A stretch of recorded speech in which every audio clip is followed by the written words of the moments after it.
We will hear argument this morning in Case 24A884, Trump versus CASA Incorporated, and the consolidated cases. General Sauer. Mr. Chief Justice, and may it please the Court. On January 20th, 2025, President Trump issued Executive Order 14160, protecting the meaning and value of American citizenship. This order reflects the original meaning of the 14th Amendment, which guaranteed citizenship to the children of former slaves, not to illegal aliens or temporary visitors. Multiple district courts promptly issued nationwide or universal injunctions blocking this order, and a cascade of such universal injunctions followed. Since January 20th, district courts have now issued 40 universal injunctions against the federal government, including 35 from the same 5 judicial districts. This is a bipartisan problem that has now spanned the last 5 presidential administrations. Universal injunctions exceed the judicial power granted in Article 3, which exists only to address the injury to the complaining party. They transgress the traditional bounds of equitable authority, and they create a host of practical problems. Such injunctions prevent the percolation of novel and difficult legal questions. They encourage rampant forum shopping. They require judges to make rushed, high-stakes, low-information decisions. They circumvent Rule 23 by offering all the benefits but none of the burdens of class certification. They operate asymmetrically, forcing the government to win everywhere while the plaintiffs can win anywhere. They invert the ordinary hierarchy of appellate review. They create the ongoing risk of conflicting judgments. They increase the pressures on this court's emergency docket. They create what Justice Powell described as repeated and essentially head-on confrontations between the life-tenured and representative branches of government. And they disrupt the Constitution's careful balancing of the separation of powers. I welcome the Court's questions. General Sauer, these universal injunctions, as you say, have proliferated over the last 3 decades or so. Would you discuss, though, the origins of universal injunctions? In particular, I'm interested in sort of historical analogs or the historical pedigree, particularly the Bill of Peace that was proffered by respondents. Yes, Justice Thomas. As you, I think, first pointed out in your separate opinion in Trump against Hawaii, the Bill of Peace is something very distinct from a universal injunction. So the Bill of Peace involved a resolution of a small, discrete set of claims of a small, discrete group, and even more fundamentally, it was binding on the members of that class and those represented by the class. So it's much more analogous to a modern class action under Rule 23. And in fact, as we've argued in other cases and as this Court has described in opinions like Ortiz, the Bill of Peace evolved into and is directly developed into, so to speak, the modern class action that has all the same features of a Bill of Peace. So in the words of Chief Judge Sutton in the Sixth Circuit, the Bill of Peace, it was a domesticated animal that looks nothing like the dragon of a universal injunction. I'm sorry. Go ahead. Here, there's a discrete identified group on one issue. Does citizenship mean are you born in the territory of the United States, or does it mean are you loyal to someone else, which is your claim, or are your parents loyal to someone else? So that's no different than what happened in a Bill of Peace. The United States is bigger, so it extends more broadly, but it's still an identifiable group on a discrete, singular question. Your Honor, I'd say 3 things in response to that. First of all, our primary contention is that the Citizenship Clause related to the children of former slaves, not to illegal aliens who weren't even present as a discrete class at that time. But more fundamentally here, as to the issue of the Bill of Peace, there are critical differences. The Bill of Peace was a binding judgment that would bind absent class members. Here we have the asymmetry. Well, here class actions don't bind anyone who opts out, so class actions are not like bills of peace. I would think that a Rule 23b2 class action, which would be the relevant analog here, would be one that would be binding on absent class members and would not have the same notice and opt-out procedures. And more fundamentally, that sort of argument that there's a commonality here among, all the people who purport to be affected by this is the sort of argument that's made in class certification. So can I ask you a presented. question? Your theory here is arguing that Article 3 and principles of equity both prohibit federal courts from issuing universal injunctions. Do I have your argument correct? We argue both of those. And You argue independent both bases. of those? Yeah. If that's true, that means even the Supreme Court doesn't have that power. The Supreme Court would have the authority to issue binding precedent nationwide, but as But this we court, couldn't enforce it against universally, is your argument. if there was a decision that violated the precedent of the court, then the affected plaintiffs could get a separate judgment. And So that is what means this court, you're talking about the hundreds and thousands of people who weren't part of the judgment of the court. They would all have to file individual actions? not or- necessarily. There Or, are other, or a class action? a class action would be the way Isn't that, that makes no sense whatsoever. respectfully, we believe that. Well, what was the purpose of the Bill of Peace if not to settle a legal question finally? And if even the Supreme Court doesn't have that right and must invite hundreds of thousands of lawsuits, what are we buying into? If a set of claims satisfies the rigorous criteria of Rule 23, Rule 23 is the modern analog of a Bill of Peace. We have something very different here. No, we don't, because the argument here is that the president is violating not just one, but by my count, 4 established Supreme Court precedents. We have the one ARC case where we said fealty to a foreign sovereign doesn't defeat your entitlement, your parents' fealty to a foreign sovereign doesn't defeat your entitlement to citizenship as a child. We have another case where we said that even if your parents are here illegally, if you're born here, you're a citizen. We have yet another case that says even if your parents came here and were stopped at the border, but you were born in our territory, you're still a citizen. And we have another case that says even if your parents secured citizenship illegally, you're still a citizen. So as far as I see it, this order violates 4 Supreme Court precedents. Yeah, And you are claiming that not just the Supreme Court, that both the Supreme Court and no lower court can stop an executive from universally from violating those holdings by this court. We are not claiming that because we're conceding that there could be an inappropriate case. Only in a Rule class, 23. only Could by I a hear class. could I hear the rest of his answer? A Rule 23 class action. And then the more fundamental point as to all those Supreme Court decisions you referred to. So what do we do temporarily? Temporarily, the court may issue, the lower courts may issue injunctions that remediate the injuries to the plaintiffs that appear before them. Lower courts, in appropriate cases, may certify class When action.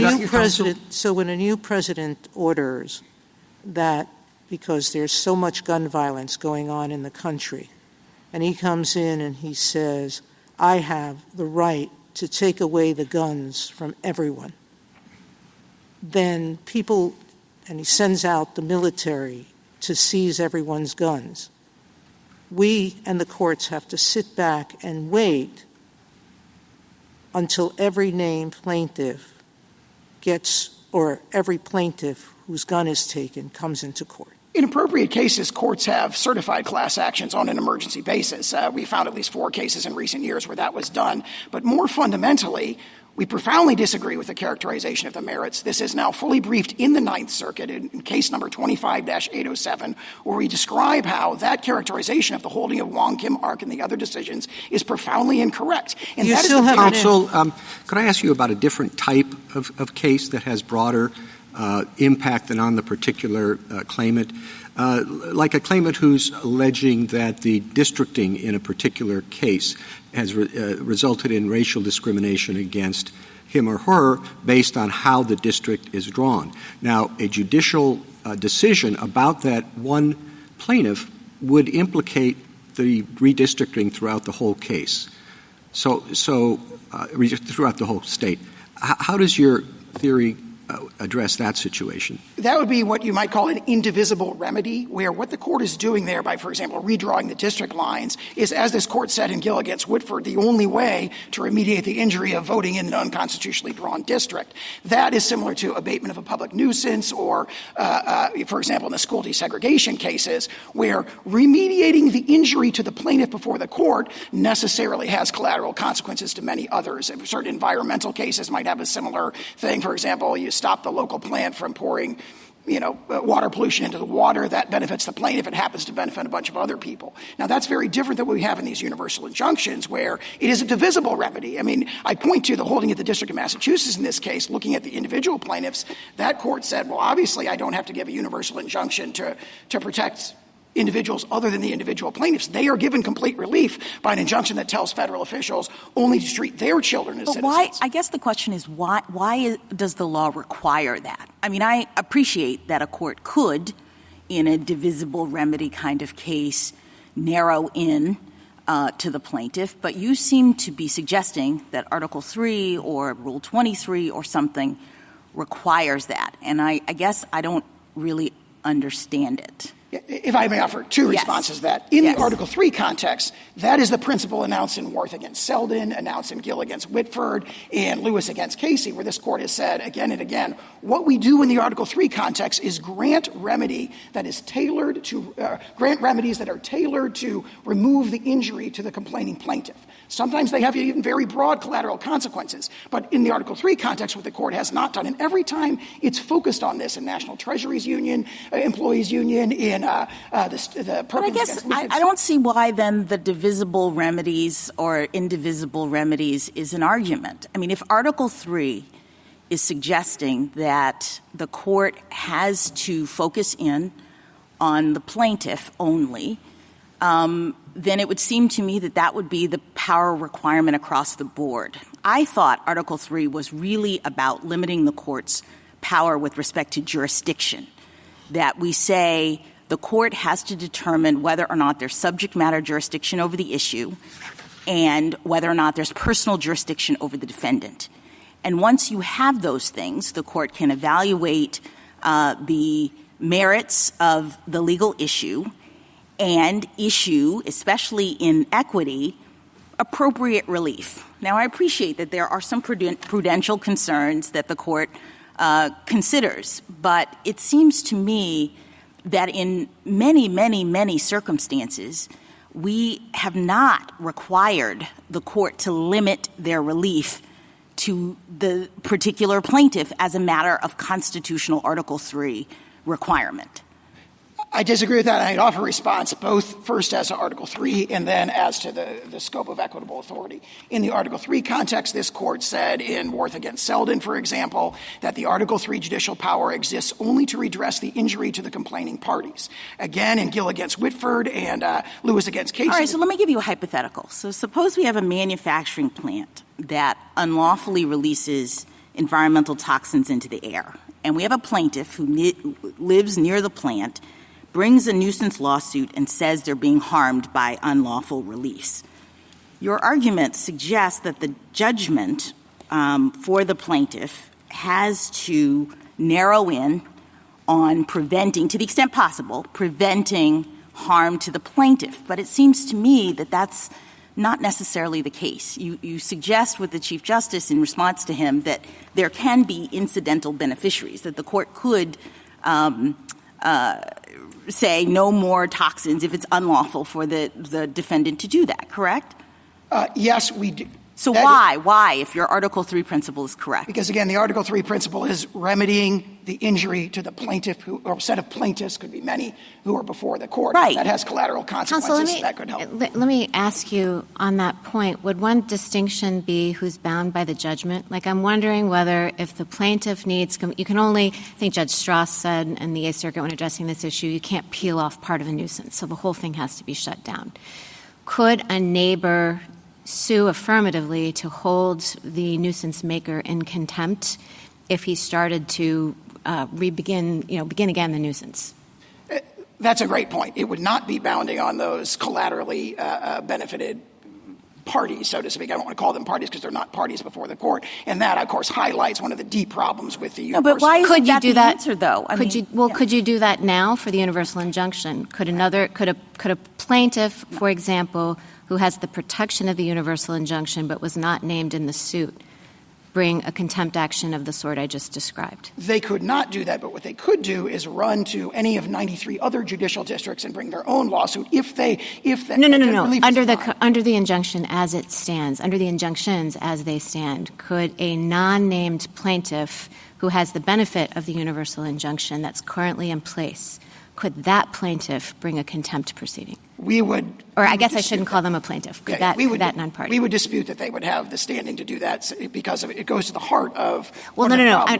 Let's see. Maybe I'm not being clear. Assume the universal injunction is good. Like, drop your argument right now. Oh, I see. Yeah. As they currently stand, could someone who is not named in the suit but a beneficiary bring a contempt proceeding? I think that is what the respondents would certainly contend. Do you concede that the plaintiffs could bring a Rule 23, like the individual plaintiffs? We would dispute. I mean, we'd have to address the Rule 23 issues, kind of all the criteria as they came up. But they could seek it. Okay, and then last question. question. They have done that in Western District of Washington. It's just never been briefed because they just last question on this point.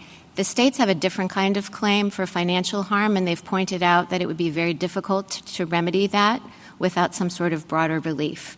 I know you contest their standing. I want you to assume that I think they have standing. Why wouldn't they be entitled to an injunction of the scope of the one that has currently been entered? I would say two reasons. First of all, it's not necessary to provide complete relief to the plaintiffs. What we offered, for example, in the District of Massachusetts in the First Circuit was an injunction that would enjoin the federal officials and order them to treat the people who would otherwise be covered by the executive order as eligible for the services that result in the pocketbook injuries to the states. And there's really no response to that. That is obviously would fully remediate their injuries and does not require the injunction to be applied in all other 50 states. One state comes in and says, well, people are going to move across state lines. Therefore, we've got 21 states in this case who don't want this relief. Sorry, you've got to impose it on everybody because it has to be offered to this one particular state. So that's one response. The other response is this notion that the states have to be provided a complete relief because of interstate travel and patchwork. I think that's very effectively responded to by Chief Judge Sutton's opinion in the Second Circuit, where he says, this is a problem. If we adopt this logic, it justifies a universal injunction in every single case, and that can't be the case. Fifth Circuit's recent DACA decision comes to the same conclusion. What do you say, though, to the suggestion, General, that in this particular case, those patchwork problems for, frankly, the government, as well as for plaintiffs, justify broader relief? As to the government, again, Chief Judge Sutton addressed that directly as well when he said that's the federal government's problem. In other words, the federal government, for example, in the First Circuit, we offered that as a narrower scope of injunction, and the decision was, well, that would cause you too many administrative problems. And I think Chief Judge Sutton directly addresses that when he says that's a problem for the executive branch in the first instance. All right. Yeah. And then with respect to class certification, your friends on the other side point out that takes time. And there are, as you've emphasized, hurdles that have to be met to achieve class certification. And the argument, of course, is that the injury is immediate and ongoing, and as Justice Sotomayor suggested, might be seriously questioned as to its compliance with this Court's precedents. Your thoughts? I would offer a couple of things in response to that. First of all, there are tools for the courts have tools to achieve sort of class-wide universal relief. I referred earlier that we found 4 recent district court decisions where class-wide relief was given a kind of an emergency basis. However, more fundamentally than that. And you agree that that's appropriate in certain cases? It may be appropriate. We do not concede that it's appropriate in this case, but it may be appropriate in other cases. Certainly it's an equitable tool that is consistent with, for example, the grant of equitable authority in the 1789 Judiciary Act, as this court interpreted in the Grupo Mexicano decision, and honestly a line of decisions going all the way back to the early 19th century. So there are tools to address emergency situations, but more fundamentally than that, it is a feature, not a bug, of Article 3 that courts grant relief to the people who sue in front of them. So the notion that relief has to be given to the whole world because others who have not taken the time to sue are not before the courts is something that results in all these problems. Last question. Do we need to reach the Article 3 question? Wouldn't it be wise, even if you were to prevail, for the court to reserve that question rather than decide that Congress, for example, could never endow this court with that authority?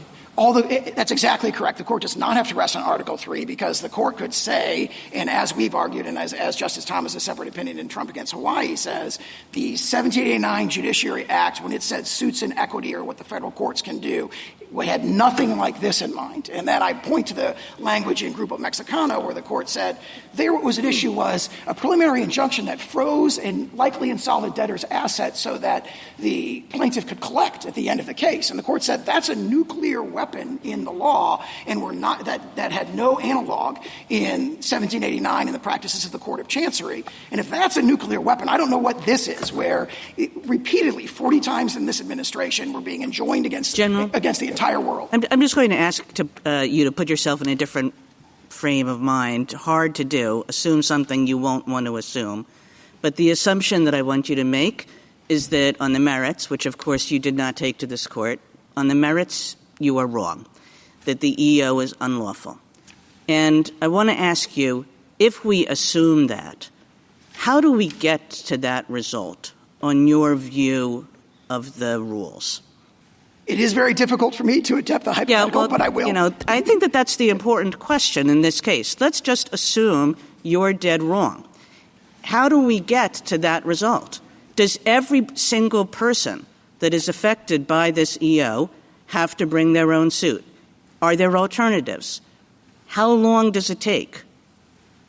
How do we get to the result that there is a single rule of citizenship that is the rule that we've historically applied rather than the rule that the EO would have us do? Rule 23 would be one natural path, assuming that a class could be certified, which we might dispute in this particular case. Well, you might dispute it. And, I think the question is there a class that's just all children of people who have entered illegally? Is that an appropriate class? Can the same thing be done under Rule 23? Or are you going to tell me that, no, Rule 23 has lots of requirements and you'll never be able to certify a class like that? Rule 23 provides the equitable tools subject to rigorous criteria, appropriately rigorous criteria, to obtain that kind of class-wide and emergency. That suggests to me you're going to be standing up here in the next case saying that Rule 23 is inapt for this circumstance, with this number of people, maybe with some questions that are individual, who knows. So let's put Rule 23 aside, because I got to tell you that does not fill me with great confidence. How else are we going to get to the right result here, which is on my assumption that the EO is illegal? That would be a profoundly wrong result, but I think what I would offer is that, very similar to Labrador against Poe, what the court should be engaging here is a balancing of the equitable factors as to the scope of remedial relief, not as to the underlying merits. And our contention that this exceeds the traditional scope of equity that's reflected in the 1789 Judiciary Act, we're overwhelmingly likely to succeed on those merits for all the reasons that I've stated in our briefs. That's a lot of words, and I don't have an answer for if one thinks. And, look, there are all kinds of abuses of nationwide injunctions.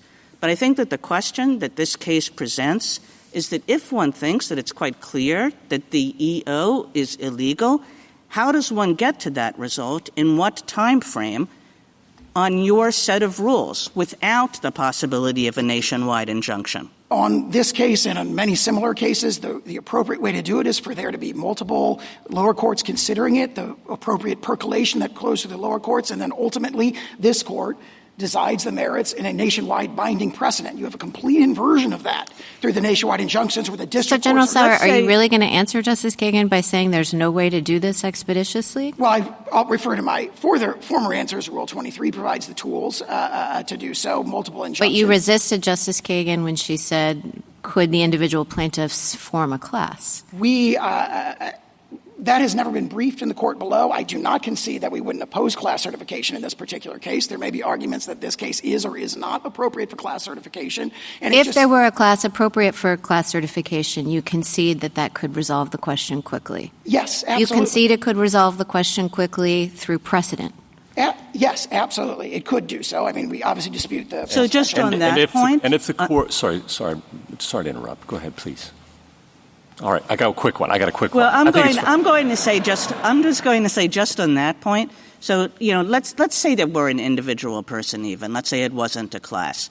And goes up and gets a ruling from the Second Circuit that the EO is illegal. Does the government commit to not applying its EO in the entire Second Circuit? Or does it say, no, we can continue to apply the rule as to everybody else in the Second Circuit?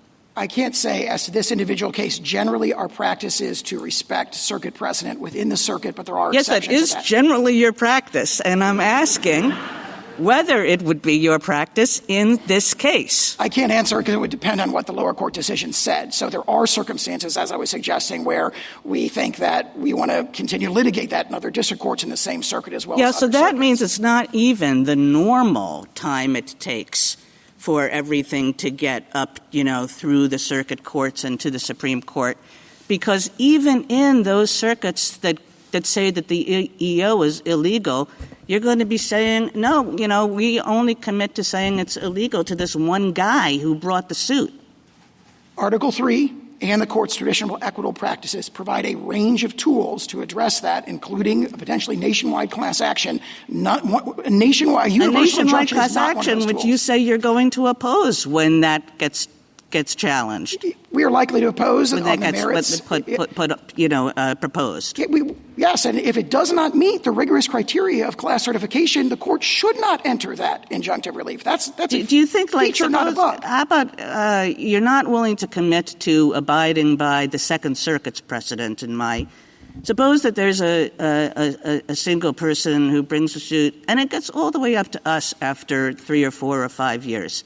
And we say, we really do agree with those 4 precedents that Justice Sotomayor started with, and your EO is illegal.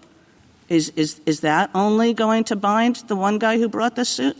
No, that would be a nationwide precedent that the government would respect. So finally, once it gets to us after 4 years, you're going to respect that? Yes, and in addition, we may well respect circuit-wide precedent. The Second Circuit, it just is. And for 4 years, there are going to be an untold number of people who, according to all the law that this court has ever made, ought to be citizens who are not being treated as such. And in the meantime, any of those plaintiffs could have come forward and sought, preliminary injunctive relief. And they could do so on a class-wide basis. There are tools to address this, but the universal injunction, which is issued here 3 days after the executive order was issued, is not one of those tools. Thank you, counsel. 3 years, 4 years, we've been able to move much more expeditiously. I think we did the TikTok case in a month. Presuming, I gather an important part of your answer is that people can litigate differently, and one will go to Massachusetts, the other one will go to Houston, and you'll get conflicting decisions fairly quickly. And is there any reason why this court, and I gather that's your safety net, is that at the end of the day, however long the day is, this court can issue a decision and it will bind everything else. Is there any reason in this particular litigation that we would be unable to act expeditiously?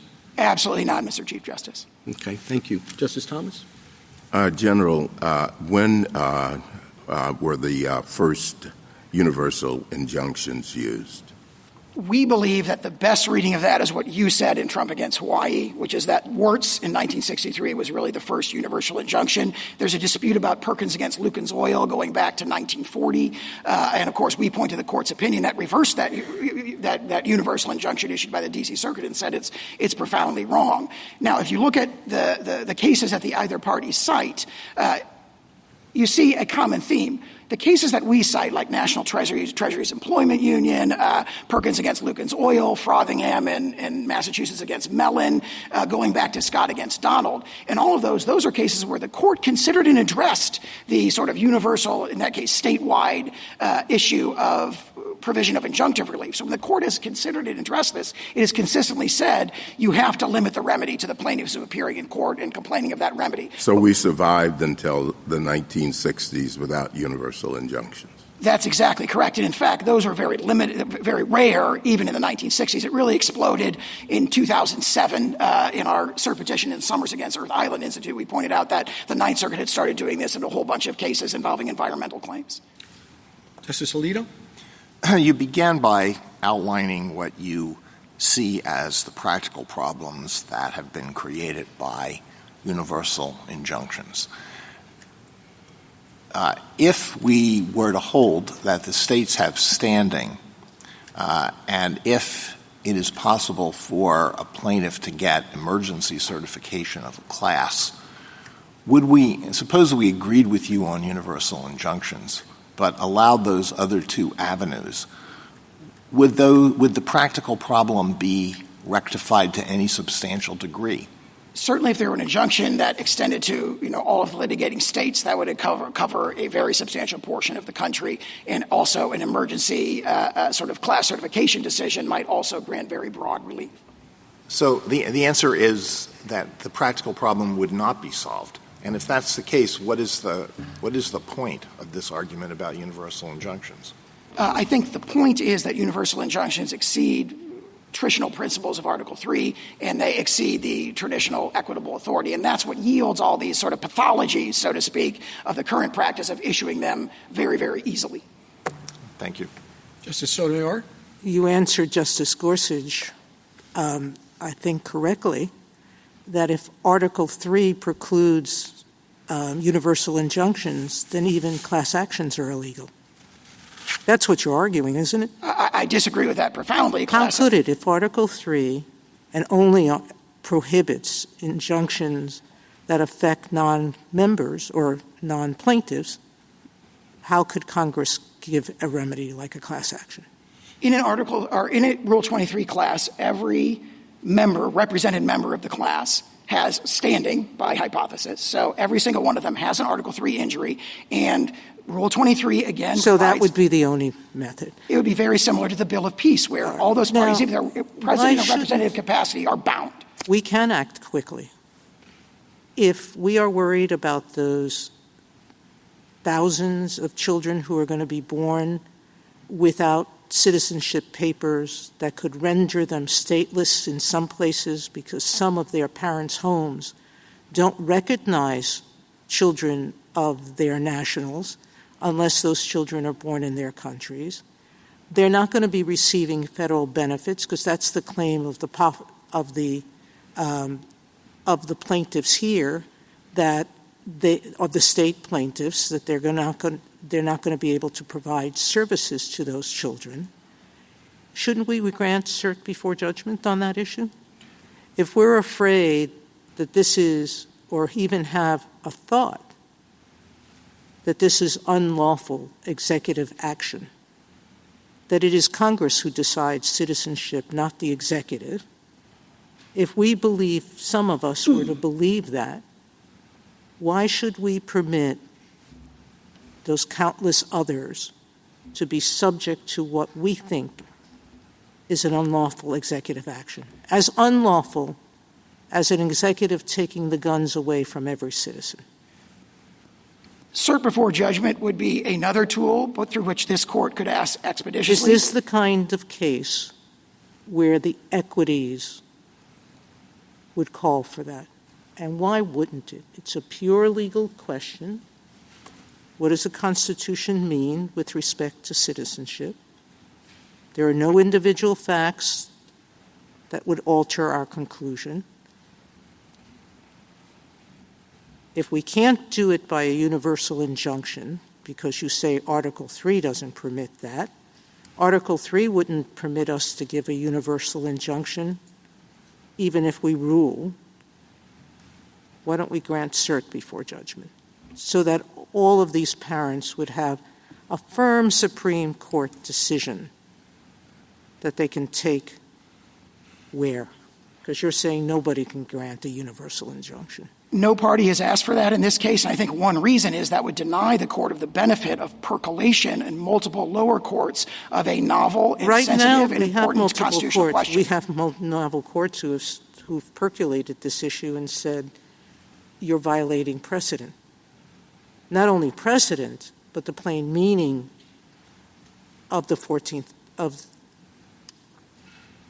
the Constitution. Respectfully, I think what we have are lower courts making snap judgments on the merits that ignore the fundamental principle of the 14th Amendment, that it was about giving citizenship to the children of slaves, not to the children of illegal immigrants who really were not even a very discreet class at that time. And that's a sort of argument that deserves percolation. There were some people in Congress who argued against the 13th Amendment just because of that. Some people who argued against passing the amendment just because of that, because it would give citizenship to gypsies. I think the relevant history of the 14th Amendment is the statements of Senator Trumbull, who emphasized that domicile was the key criterion. He said that in a letter to Andrew Jackson, we've cited in our Ninth Circuit briefing a host of decisions that back that up. And it got rejected repeatedly. We can go into the history of citizenship, but I still go back to my question. You claim that there is absolutely no constitutional way to put this aside, to stop a president from an unconstitutional act, a clearly, indisputably unconstitutional act, taking every gun from every citizen. We couldn't stop that. I disagree with that for the reasons I've said, including the equitable tools. No, because you said to us we'd have to wait until there was a final judgment. You're not sure you would respect the judgment of every circuit. You're not sure that you would respect even a final judgment of the Supreme Court, because it only binds the parties before it. And if there's no class action, that only binds the parties before the court.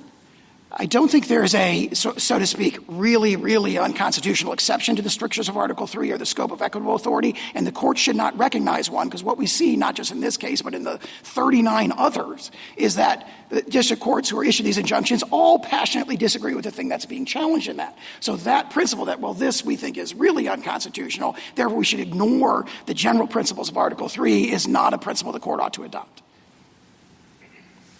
Justice Kagan? So, General, on this question of expedition, I mean, it sort of depends on the government's own actions in a case like this one, where one can expect that there is not going to be a great deal of disagreement among the lower courts. I mean, let's assume that you lose in the lower courts pretty uniformly, as you have been losing on this issue, and that you never take this question to us.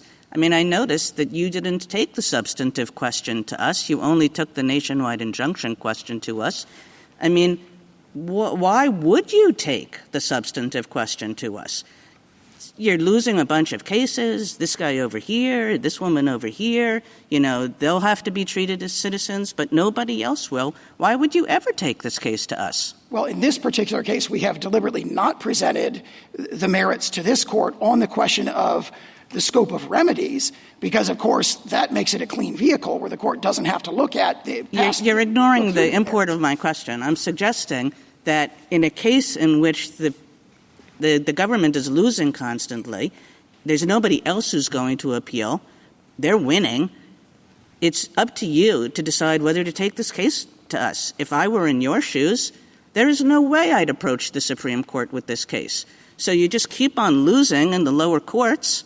And what's supposed to happen to prevent that? Again, I respectfully disagree with that forecast of the merits, but in response to the question, what I would say is We have an adversarial system, and if the government is not, for example, not respecting circuit precedent on the court's hypothetical in the Second Circuit, someone injured in the Second Circuit could take the case up, and they could say, look, the government is violating circuit precedent on the hypothetical multiple circuits. That's the case we're going to take? Somebody who says, you know, after we've said that this all has to be done one by one by one, then we're going to take a case from somebody who objects to proceeding one by one by one? I'm not sure I understand the question. I understood the hypothetical. If you win this challenge and say there is no nationwide injunction and it all has to be through individual cases, then I can't see how an individual who is not, you know, being treated equivalently to the individual who brought the case would have any ability to bring the substantive question to us. They would bring a lawsuit in the federal district courts against the government for an injunction protecting them. And if the government wasn't respecting, you know, on the hypothetical circuit and then they win. And again, I mean, you need somebody to lose, but nobody's going to lose in this case. It's just you're going to have like individual by individual by individual, and all of those individuals are going to win. And the ones who can't afford to go to court, they're the ones who are going to lose.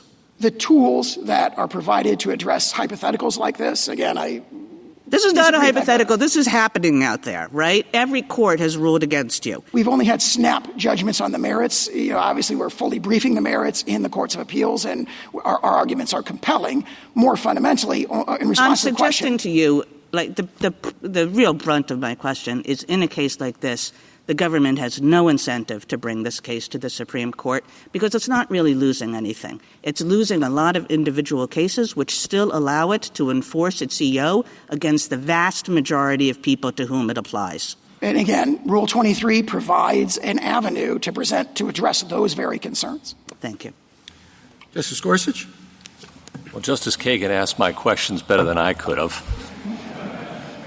How do you suggest we reach this case on the merits expeditiously?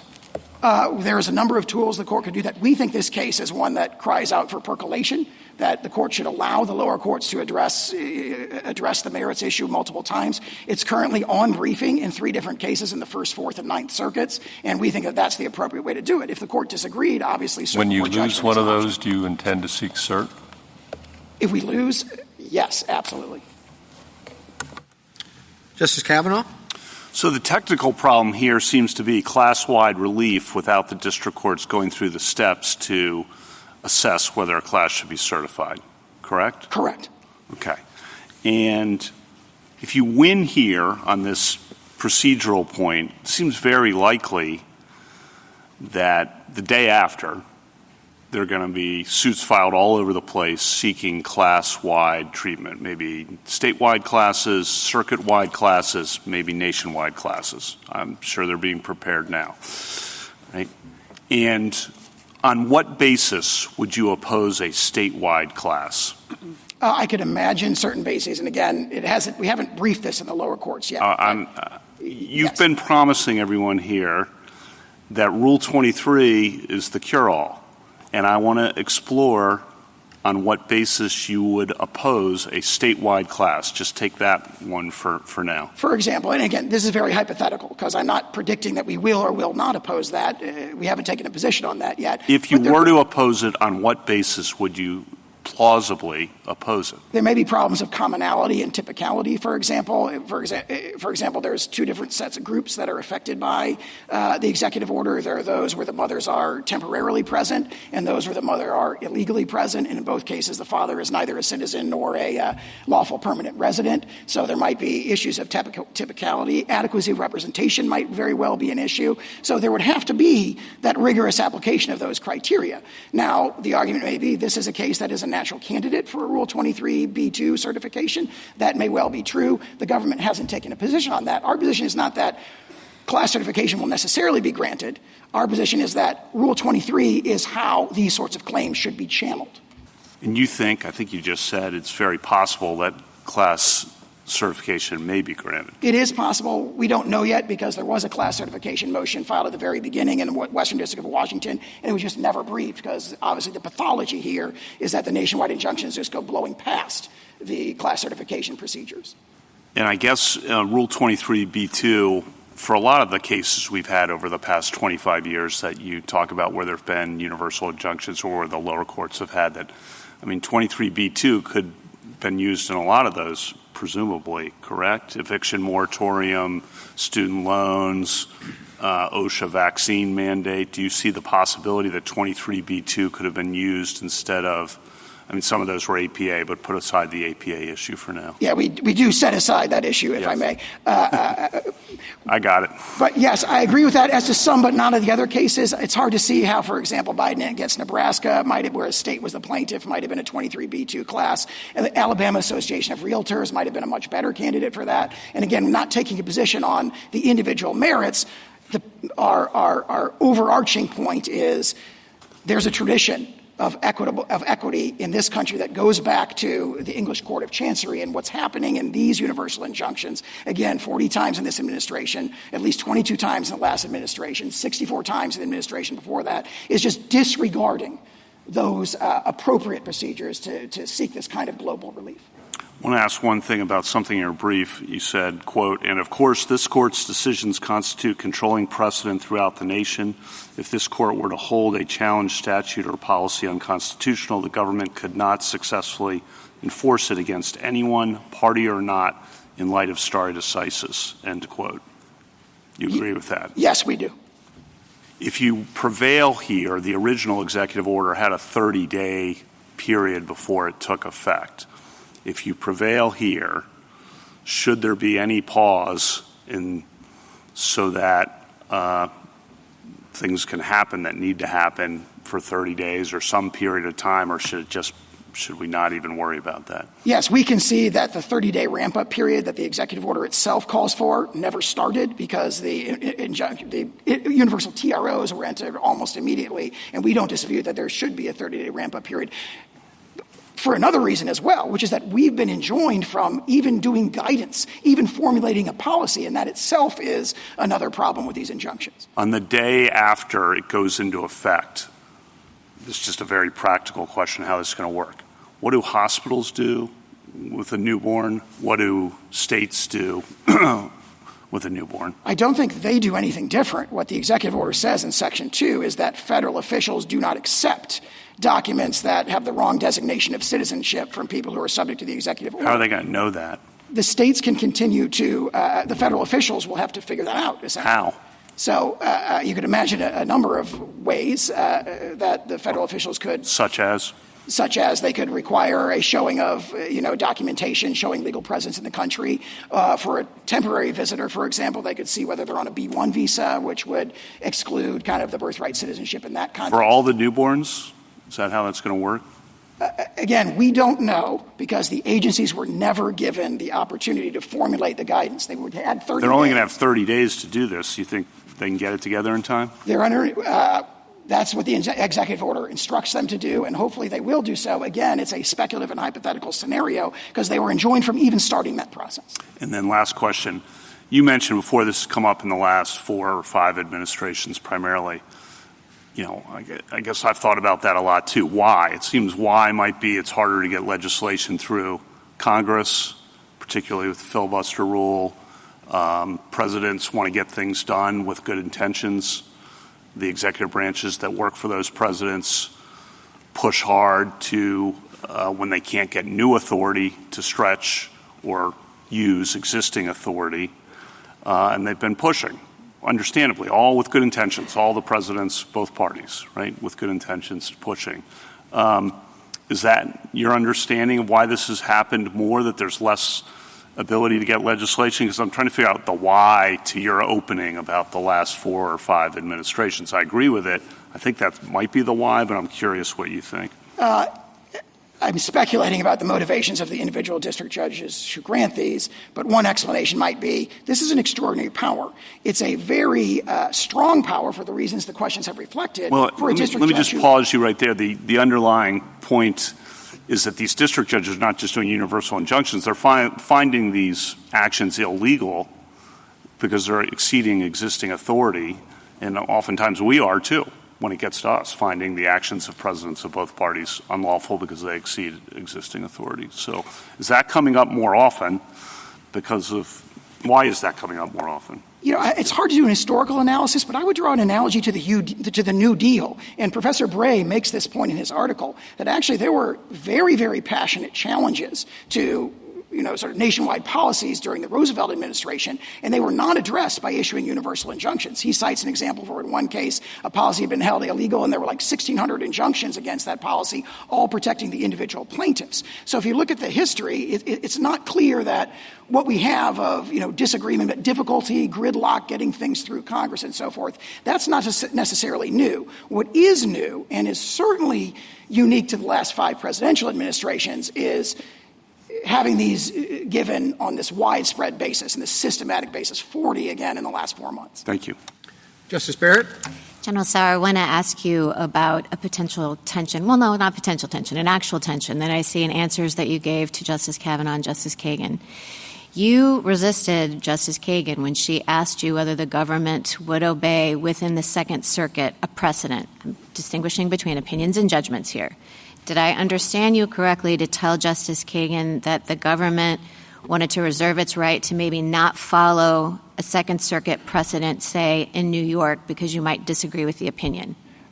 Our general practice is to respect those precedents, but there are circumstances when it is not a categorical practice, and that is not this just a new administration's policy. practice or the longstanding practice of the federal government. And I'm not talking about in the Fourth Circuit, are you going to respect a Second Circuit? I'm talking about within the Second Circuit. And can you say, is that this administration's practice or a longstanding one? As I understand it, longstanding policy of the Department of Justice. Yes, that we generally, as it was phrased to me, generally respect circuit precedent, but not necessarily in every case. And some examples might be a situation where we're litigating to try and get that circuit precedent overruled and so forth. Well, okay, so I'm not talking about a situation in which, the Second Circuit has a case from 1955 and you think it's time for it to be challenged. That's not what I'm talking about. I'm talking about in this kind of situation. I'm talking about this week the Second Circuit holds that the executive order is unconstitutional, and then what do you do the next day or the next week? Generally, we follow those. So you're still saying generally? Yes. And you still think that it's generally the policy, longstanding policy of the federal government to take that approach? That is my understanding. Okay, but it sounds to me like you accept a Cooper versus Aaron kind of situation for the Supreme Court, but not for, say, the Second Circuit. Like where you would respect the opinions and the judgments of the Supreme Court, and you're saying you would respect the judgment, but not necessarily the opinion of a lower court. And again, I think in the vast majority of instances, our practice has been to respect the opinion as well, in the circuits as well, but my understanding is that has not been a categorical practice in the way respect for the precedents and the judgments of the Supreme Court has been. So you're not hedging at all with respect to the precedent of this court? That is correct. I believe the quotation from our application directly addresses that, and we stand by that completely. Okay. Next question. So this is also a follow-up to some of the questions that others have asked you about the merits of the order not being before us. Did I understand your answer to be because you think percolation is really important for this one? We do think percolation is really important for this one, but the reason the merits are not before is because we've only submitted a stay application on the scope of relief question, and as Labrador against Poe indicates, the scope of relief is a separate question for the merits. I understand it's a separate question, but there are plenty of times that the government comes to us and asks for both. Absolutely. For example, recently in the Wilkins and Cox application, we did exactly that. And the reason why you didn't ask for both here is because you think that the merits question needs percolation. Yes, but also more fundamentally, it illustrates that the very problem with these nationwide injunctions is they force this rushed, fast and furious decisions on the merits. So I think it would be very inappropriate in this case to come to a stay application saying, please give us a rushed, decision on the merits of something that's very complex. But the government's done that in other cases too, right? Those cases would be different. In this case, the example I gave earlier, we think it's very clear-cut on the merits. This one is, we concede a novel and sensitive So this one question. isn't clear-cut on the merits? This one, in this case, we want the court to address the remedial issue. If we offer the merit first, that's a vehicle problem because the court has, in many cases, just addressed the merits and not the remedial issue. And it's imperative from the federal government's perspective that the remedial question be addressed. Okay, so last question is about why that is. Justice Alito asked you, well, what's the point of this? If the same thing could happen, which is effectively the EO being enjoined everywhere via class action or because it's necessary to provide complete relief, say, to the states, is there any difference in your view between, say, a class is certified of all individual plaintiffs and they win, and the executive order class-wide, there's a judgment saying that it can't be enforced? Do you want to say, follow up, is there any practical distinction you see? Why does the government care? Is it just the rigors of the certification process, or is it something more? The rigors of the certification process. Keep in mind that in many of these cases, we successfully oppose class action. Let's assume I think you can't successfully oppose it here for individual plaintiffs. Well, that opportunity to have our day in court on that is very, very important. I understand, but let's assume. Go with my assumption. Assuming that we were to lose in assume the class is certified. Is there any benefit? If a class is certified, and let's say, you were pointing out that the executive order targets two different kinds of people. Let's assume that it's commonality because, they only target one portion of the order, right? In that circumstance, does the government get anything different? This is back to Justice Alito's question about what's it to you? What's the practical difference to you? Do you want to say anything about whether there's a practical difference between a universal injunction and a loss in the class? Absolutely. Okay. Among many others, the represented class members are bound in the class action context. And that means that if they lose, they're bound by that as well. So they're taking a grave risk, so to speak, by proceeding through a class action. And it has this symmetry where the government is bound if we lose, they are bound if we don't lose. And that's a very, very important distinction. And you would respect that judgment? If it were a judgment. Now we may try to litigate in other contexts to try and get a different judgment from a different district court, but we would be bound by that judgment, as would they. And that's the crucial point. Okay. Justice Jackson? So as far as I can tell, your bottom line seems to be that what you call universal injunctions give relief to non-parties without going through the necessary steps, which you identify in Rule 23. Do I have that right? I mean, is that sort of like boiled to bare essence what you're saying? I would say there's a lot more to it, but that's one very important point. That's a key point that I want to focus in on for a moment. I guess I don't understand why you are saying that these kinds of injunctions are giving relief to non-parties. First of all, I think they can be also easily characterized as focusing only on the defendant pursuant to the court's jurisdiction, personal jurisdiction over this person relative to the subject matter jurisdiction that the court has, and the relief is telling the defendant, stop doing this thing that the court has found to be unlawful. So rather than characterizing it as a quote-unquote universal injunction, I think one could easily see that this is just about the extent to which the court can constrain a defendant over whom it has personal jurisdiction. Can it do so completely or just partially with respect to, just say stop with respect to this plaintiff? Am I I don't understand where this idea of universal injunctions comes from in this context. I think the relevant distinction is an order that orders, in this case, the government defendant to cease allegedly unlawful activity as to the parties who have come into court and sued, and one that says to the government defendant, cease the allegedly lawful activity against everyone in the entire world. No, just cease it. Just stop. This thing, this executive order, we do this in the APA context all the time, right? The statute says you set aside the conduct, right, that it's unlawful. And we don't really parse it out and say, okay, but it's unlawful only as it applies to the plaintiff or not. So it's a very common concept for the court to enjoin a defendant from doing particular unlawful behavior. And what you're now asking us to do is to require that the court have an additional limitation in its order that says you only have to stop doing this with respect to the plaintiff. And that's the part that I don't understand. I guess, from what I can read from your papers and what you've said here, that limitation, you say, comes from this principle that if you don't do that, you would be somehow giving relief to non-parties. But I wonder if that's right. It seems to me that the relief is the judgment that you provide to the plaintiff that says stop doing this conduct. And you give it only to the plaintiff. That's where the limitation comes. The plaintiff is the only person who can go to court after you violate this order and enforce it. Other people are incidental beneficiaries of a court ordering you to follow the law. I mean, that's like everyone in the world. When the court says, follow the law, anybody who would have been hurt by your not following the law benefits. Okay. I don't understand why that would limit the court in its ability to tell you, don't do this unlawful conduct. Two responses to that. Yes. There's a lot there. Two responses to that. One is that principle that your question referred to is the holding of the court in Worth against Selden, and it's reaffirmed in Gill against Whitford, in Lewis against Casey, and similar cases, that the authority of the federal court, whether it's viewed as arising under Article III or under its traditional scope of equitable authority, is to remediate the injuries to the complaining party. And then to address your question about... Can I just stop you there? I'm, as the court, remediating the injury by telling the defendant to stop doing this behavior. The plaintiff has brought a claim that this executive order is unlawful. I look at it, I litigate it, and I say, you're right.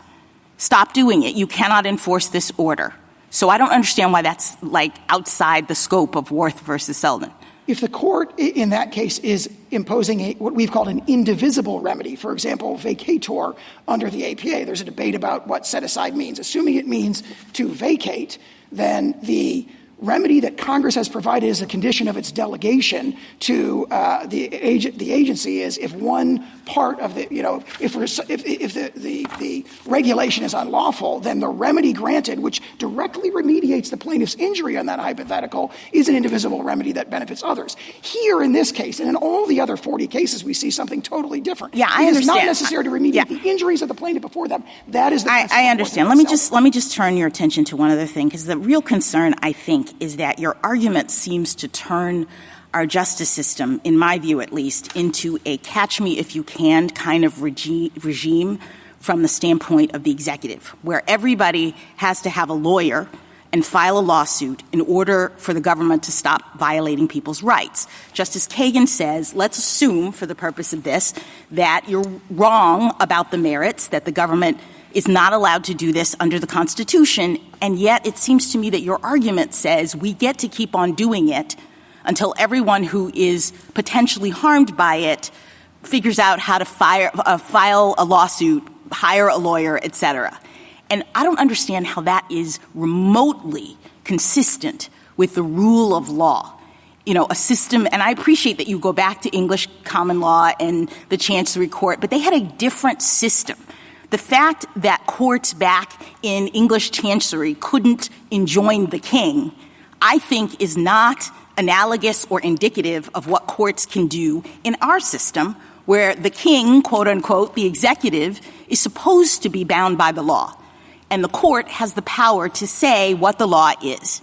And so one would think that the court could say, this conduct is unlawful and you have to stop doing it.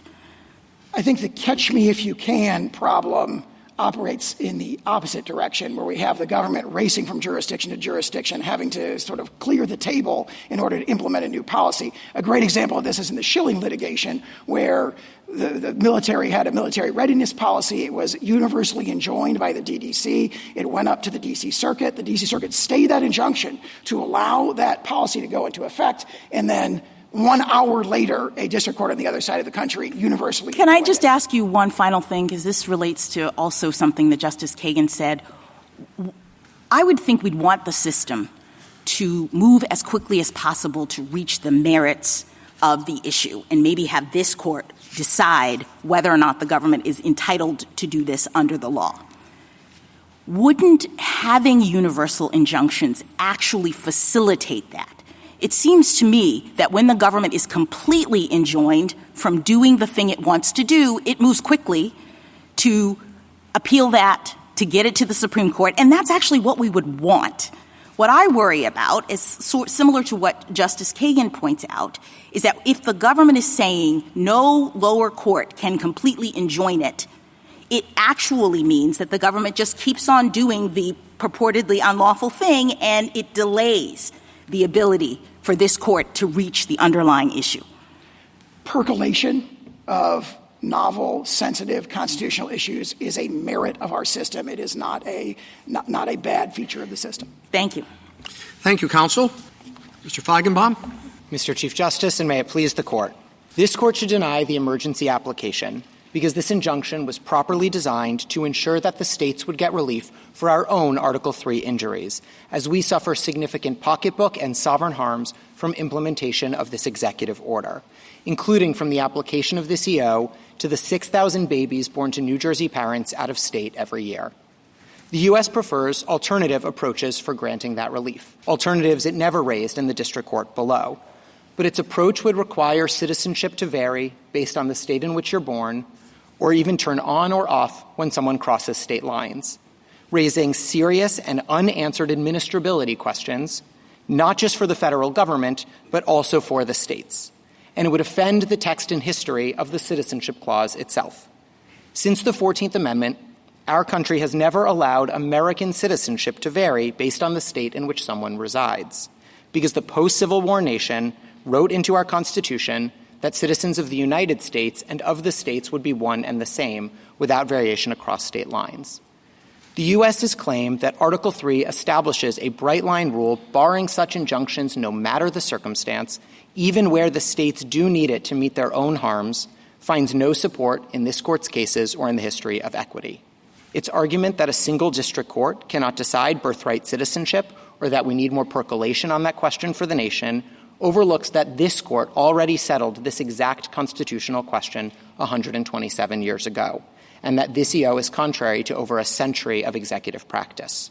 Finally, the U.S.'s objection that nationwide PIs have simply become too common in the last few months, a complaint about other injunctions sought by other parties, cannot undermine the extraordinary bases for this one.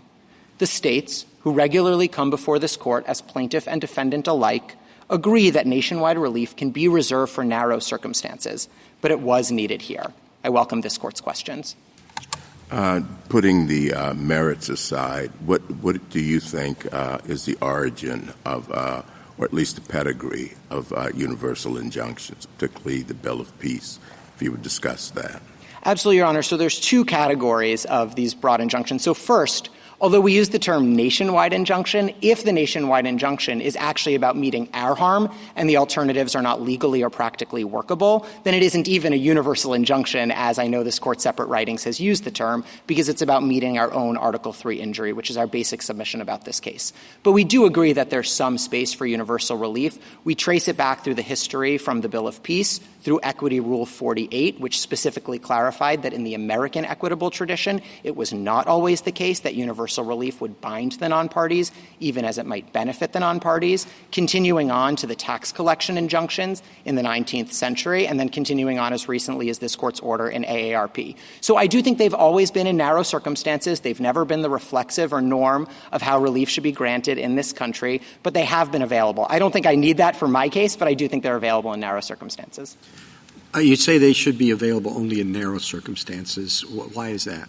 Yeah, so I could offer the three that I think make the most sense, but we're mindful of some of the concerns that the United States raises. We are states who've benefited from federal policies. We are states who have our own statutes and policies. So sometimes we are on the other side of the V in cases involving universal relief. So we are sympathetic to some of the concerns the United States has about percolation, about running the table in particular cases. We just don't think that supports a bright-line rule that says they're never available. And we've identified, I think, at least three circumstances where they would make sense to be available.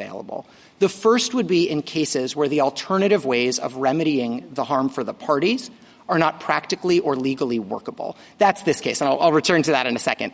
The second would be congressional authorization. So I took my friend on the other side to try to set aside vacatur, but I do think their Article III objections would raise serious questions for remedies like vacatur, for remedies like the Hobbs Act, even the Hobbs Act, which could set a nationwide PI after a multi-circuit lottery, might ultimately have problems under their view of Article III. And then the third thing I would say is there may be cases in which the alternative forms of getting non-party relief are not legally or practically available. So that might be a case like AARP or even a case like this one, where district courts could consider the availability of the class action device, but if it couldn't move fast enough because Rule 23 doesn't include TROs and PIs, if it couldn't move fast enough in those contexts, courts might need to step in anyway. But I think we fit in the first bucket in this particular case because the alternative ways of remedying our particular significant pocketbook harms to the tunes of millions of dollars can't be remedied, as the district court found below, without granting us this kind of relief. Well, I mean, you could benefit through percolation and a decision from this court with reasonable expedition. So I have no objections to reasonable expedition. We would have no objection to this court even setting supplemental briefing on the merits and hearing the merits directly. I'm happy to talk about the ways in which I think the merits do bear on this emergency application. But more fundamentally to your question, Mr. Chief Justice, I would just note that I don't think the alternatives actually fully remedy our injuries in a couple of different respects. So I heard my friend on the other side to specifically say today that maybe there can be an instruction to the federal government that at least when you're dealing with the plaintiff states, you treat these individuals kind of as though they're citizens, even if they're not really citizens. And that doesn't work not just for the federal government. I agree, Justice Gorsuch, it may well be that the federal government can decide when to take its own medicine, but I'm talking about administrability burdens on the states, and I'm talking about administrability burdens on third parties as well. Can I ask you a question about that, counsel? Your three buckets are very thoughtful. The first one seems to me kind of consistent with traditional equity, which is if it's required, if you've got to remedy the plaintiff's harm. That's your point there, and you're saying we fall in that bucket. I get that argument. The second bucket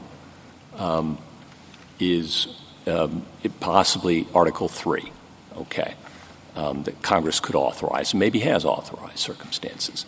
But that doesn't answer the equity point. So we come to bucket 3. And I'm struggling to understand what the rule is there. You seem to suggest, well, if it's really important and if you have to act expeditiously, then go ahead. But I think every district court who enters one of these thinks that's what they're doing. So what's the constraint there? If you share the government's concerns about the rise of these things in the last few decades, what teeth does any of that have? So I do feel like something of an amicus to this question because nothing in my injunction rises or falls on this third bucket. So I'm happy to answer questions. I need all the amici I can get. Fair enough, Your Honor. So I would say two things about that. The first is it does require reading the history in a way more like I do, which does not create a single bright-line rule that this is never available. Obviously, if someone reads the history as saying it's impossible. I'm spotting you that for the purposes of my question. Great. I'm not granting I thought you might not, Justice Gorsuch. But I'm spotting it to you, and I'm just saying, well, okay, what would that look like, and how would that be any different from what we have experienced over the last few decades? So this is a way in which my first bucket and my third bucket are actually going to relate for a moment, so I think this is... No, it's helpful, I promise. Don't get to squiggle out into the first bucket, okay? We're in the third bucket. I'll answer for the third bucket, which is I think it requires having district courts consider the availability of the alternative and explaining why it's not workable in the case. I think we've told them to do that, and... how many times do we have to tell them to do that? And I think, in fairness to them, that's they think they have. So let's, again, would any case over the last 30 years come out differently under your view of the rule in the third bucket than has? Yeah, so there's a couple of examples where we don't think universal relief was appropriate. I'm most familiar with the state litigation, so most of my examples will probably come from there. But I heard my friend on the other side mention the DACA litigation, where Texas sought the termination of DACA, and ultimately the Fifth Circuit terminated DACA specific to Texas alone. And we thought that decision was exactly right because of the nature of the harms in that case meant that Texas could get full relief for its harms. Well, now we're back to the first bucket. We're just satisfying I take the point. I'm so you sorry. See what I'm saying? I take the point, yes. I get that we're going to always revert back to the first bucket, but that means the third bucket's empty. I totally take the point. I think AARP is a good illustration of the third bucket that this court confronted recently, where it was the case that there was this rush, just a few hours, not possible to go through class certification. You heard my friend on the other side talk about the rigors of class certification, and I don't think my friend on the other side would agree. It could be done in 3 hours through the night, and so there were necessity to step in. Do you agree about the rigors of class certification? It seems to me that 23B2 classes, and you probably, if you have to, are going to be arguing that they're not so rigorous to meet for injunctive relief for national policies that are uniform? So the most important thing that hasn't come up in the discussion this morning yet is that they're not available for state litigation. Mm-hmm. It talks about persons. It talks about appointment of class counsel. It talks about going through this certification process. States, this court's precedents are really clear about parents patriae lawsuits. States can't represent those individuals in class actions, nor would we try to. Mm-hmm. They can't represent us, and you don't have classes of states. So the whole framework doesn't apply to state litigation. So I understood how it might come up as an alternative for some other cases you might see in the future. But for the injunction you have in front of you from the states, the whole class device doesn't even work as an alternative. So I don't see how it can be the answer for us. But why should you care if the class device doesn't work as an alternative if you have bucket one? Like, you don't really need the class device. I think what you're saying is, well, it'd be frustrating for states not to have the class device when the individuals have it, but I don't see why that's true if giving you complete relief in bucket one solves your problems. So I should be very clear, and I'm sorry for the confusion on this. This goes back to my colleague with Justice Gorsuch. When states are seeking the relief, states are seeking it in bucket one and bucket two. As an amicus to the other injunction I recognize courts are looking at, I think bucket three could be available. We aren't seeking relief when it falls into bucket three because, as I was saying earlier, we're not going to be seeking relief for other parties. This court's cases, like Brackeen, make very clear we aren't suing to vindicate the injuries that third parties and our residents are suffering. So when states come before you, the questions that you would ask are the alternative ways of remedying our injury going to be practically or legally workable? And you're going to ask, did Congress authorize it, which gets to the vacator question, which gets to the Hobbs Act question, and so on. And on that first bucket, which I think describes this case well, I had a hard time with some of the colloquies earlier today because I think they were missing some really serious burdens that the states are still going to have to bear in this case if we get something less than a nationwide injunction. I think it's going to hinder the administration of our benefits programs. I think it's going to hinder the participation in our benefits programs. And I think it's going to produce unprecedented chaos on the ground. And I might offer examples of each. Before you do, I'm sorry, I got one more. Not at all. How would you get the merits of this case to us promptly? So there's two different ways that this court could think about doing it. So the first is, I heard a couple colloquies earlier today to suggest that maybe the states should sort of have to take some of the burdens on ourselves because, okay, some people move in. Maybe that's just something that equity shouldn't care about. And it may be true, this is Hornbook equity, that in some cases states don't get complete relief for the harms that they suffered. We just have to eat some of the administrability burdens. But the merits have always come into that, because that is just about remedying a party's own injuries. And the strength of the ability to remedy our injuries is going to turn on a peak on the merits. This is partially Ohio versus EPA and building on Justice Kavanaugh's Labrador concurrence, where this court said you might have some states who really like a policy and some states who want to get relief from the policy, and how you reconcile those two things, who should get relief, who should benefit from the policy, will turn in part on a peak at the merits because we have a greater right to relief from it. I appreciate that. How do we get to the merits fast? This court could set supplemental briefing on the merits by an order tomorrow if it wished, specifically to say the federal government has proposed that states get less than complete relief in this case. We could not possibly think about giving the states less than complete relief without looking at the merits. Okay. We want briefing. Put that aside. Assume we've just got the remedial question before us, and we're going to decide the remedial question one way or the other. Then what? Oh, then I share some of Justice Kagan's concerns from earlier that So rely on the United States. I appreciate you share those concerns. How would you address them? How would the states plan to get this case to the court promptly? I think it's very hard to think about how the states would lose this case given the state of Supreme Court precedent. It creates very weird incentives on the certiorari docket when there's already binding precedent from this court. We do suffer harms from the application of this executive order beyond our borders that we need relief from. If we don't get a full remedy from that, I suppose we could ultimately seek cert before judgment on the basis that we still have Article III injuries that we're suffering, but we'd be asking this court to grant review from a circuit precedent we won on the basis that we have continued injuries. It's not impossible. This court knows best when it grants cert and when it doesn't. I would think it's not the cleanest way to tee up a case historically, and so it would raise some real concerns to the colloquies earlier today about how this case would ultimately come before this court. Are you telling us that we really can't decide the question that we asked to have briefing and argument on without taking a peek at the merits? So I'm not saying that at all. So there's two different ways to think about this case, Your Honor. One is to say absolutely, the states need to get complete relief for their injuries, and then let's figure out the best way to do it, and we think the alternatives are not workable and not legal. If this court is going to entertain giving us anything less than full redress for all of the Article III injuries we bring before you, I don't see how that can be entertained without a peek at the merits, because you always look at the merits to decide should we get 100% or 90% of our own injuries redressed. Well, would a decision on the matter that is, I understood to be before us, the narrow question that I understood to be before us, be helpful in any way if we do not peek at the merits and we also do not decide whether you have standing? So I'm not sure how you could decide whether or not we got an appropriate scope of relief without figuring out what our own injuries are. Because how you decide, this is the United States' own argument, how you decide whether or not we should get relief for our own injuries turns on what our injuries are that require relief. And so I do think we have pretty significant pocketbook injuries like in Nebraska to the tunes of millions of dollars. And whether we get those remedies or don't get those remedied is going to turn on the merits, is going to turn on the nature of the harms, and then ultimately the workability of the alternatives. Thank you, counsel. Justice Thomas? Justice Alito? Well, General Sauer began by outlining problems that he sees being created by universal injunctions. And he said that the issue was a non-ideological issue and a nonpartisan issue. Do you agree with that? I do think presidents of both parties have objected to nationwide injunctions. I agree.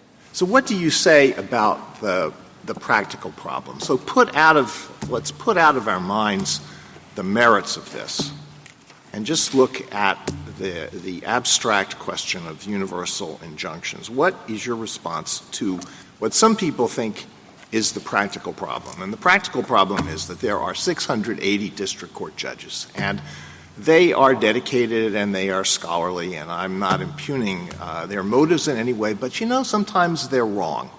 And all Article III judges are vulnerable to an occupational disease, which is the disease of thinking that I am right and I can do whatever I want. Now, on a multi-member appellate court, that is restrained by one's colleagues. But the trial judge sitting in the trial judge's courtroom is the monarch of that realm, and there are situations in which trial judges, the president does something. It could be President Trump, it could be President Biden, it could be President Obama. The trial judge says this is unlawful, and I'm going to enjoin it, and I'm convinced I'm right, so I'm not going to stay the injunction. And then an application is made to the Court of Appeals to stay the injunction. The Court of Appeals gives it the back of the hand, and then the case comes immediately to us in the context of an emergency application. And some of us have said, well, we don't think we should do anything in those situations unless it is indisputably clear that the court below was wrong. So what do you say to that practical problem? So we're mindful of the practical problems. I will say the states have had a through line as well across administrations. We have never believed, even as nationwide injunctions restrained policies that we favored, that they were categorically off the table. We've always taken the position that they are sometimes available in narrow circumstances, whether we like the policy or don't like the policy. And so you might have some cases where the nature of the harm, this is the DACA example from my friend on the other side, where the nature of the harm which was Texas saying it had to give benefits to residents in the state, is actually entirely remedied by a nationwide state-only injunction that applies just to Texas, because that might incentivize individuals to leave Texas, and then Texas doesn't have to give them benefits anymore. So you might have a case like that. But sometimes you are going to have cases where it is impossible to remedy the state's own injuries, and the alternatives are not practically or legally workable. And that describes this case perfectly. And so I don't think the answer is a bright line that means even in those situations it's not possible for the states to get relief.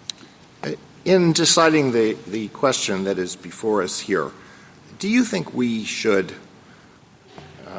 never mind, I withdraw that. I have no further questions. Justice Sotomayor? Let's start with an answer you've been trying to give and haven't completed, which are the general suggested there were two ways that your injuries could be remedied. He claimed they were both presented to the court below. I didn't see that, but that's a matter that we could check on. Do you agree with me that they were not presented to the courts below? I do agree with you. So I want to be very clear, because I think there's some confusion across the briefing here. Right. We agree, and I don't think the First Circuit disagreed. They objected to the nationwide injunction in the district court, and we attached the briefing and we attached the transcript. What they didn't do is provide some of the alternatives they've pressed in two sentences in their emergency application. Okay. Yes, they did not. So now go through why you question whether there are two suggestions now that they've only raised before us are inadequate to remedy all of your harms. Yeah, so because complete relief, he says that there is situations in which you grant relief that will benefit third parties. Why is your relief necessary to give you complete relief, even though it benefits these parents in other jurisdictions? So I don't think there's any serious dispute that if you limit the relief to babies born in New Jersey, we won't get complete relief, because 42 U.S.C. 1396A, the Medicaid statute, requires us, the states, to do the citizenship verification. So it's not true that they can simply handle it all for themselves. Federal law requires us to undertake those responsibilities. And we have, in New Jersey, 6,000 babies born out of state every year. When they come into the state and they need benefits, the Boyle Declaration from Massachusetts suggests that's going to cover 40% of kids. They come into our state, they need benefits. We have to do citizenship verifications, which is a burden for us. That's for you in New Jersey, but there's, I think, how many states? That's just an example. We have 23 attorneys general in this state. 23 exactly right. attorney generals. So 23 states are going to have babies who were born somewhere else without a birth certificate that you're now, if they move into your state, going to have to do checking on. And that comes to the United States' alternative, Justice Sotomayor, which is they say, okay, maybe their citizenship turns on when they enter New Jersey, maybe for some purposes, maybe for all purposes, depending on which sentence you're looking at in the emergency application. And there are three problems either way. The first is it will undermine the administration of our benefits program. So individuals will move in. When they were born, they were treated as non-citizens. They didn't get Social Security numbers because they wouldn't have been eligible for the enumeration at birth program in their states. And they're going to arrive and they're going to seek benefits that we administer. But federal law requires that they have Social Security numbers for the administration of those benefits. This is 7 U.S.C. 2025 for SNAP. This is 42 U.S.C. 1320b7 for TANF, for Medicaid, and so on. So they're going to need to have Social Security numbers. They're going to arrive without them, even though they were, under this Court's precedents, citizens who should have been in the enumeration at birth program, who should have had Social Security numbers. And it's going to be a burden on us, either in delaying the benefits, training county social service workers, in having to administer benefits without the SSNs on a provisional basis. So that's the administration of the benefits. Let me give an example on participation, which we have responsibility for as well. These are babies who were told that their families were told that the babies are undocumented, they aren't citizens, they're not eligible for these federal programs when they were born. They come into our states, they think they're now ineligible. They don't realize their child is a citizen entitled to these federal benefits. And so what will happen is we bear the responsibility, putting in our own state Medicaid plans, of getting them enrolled.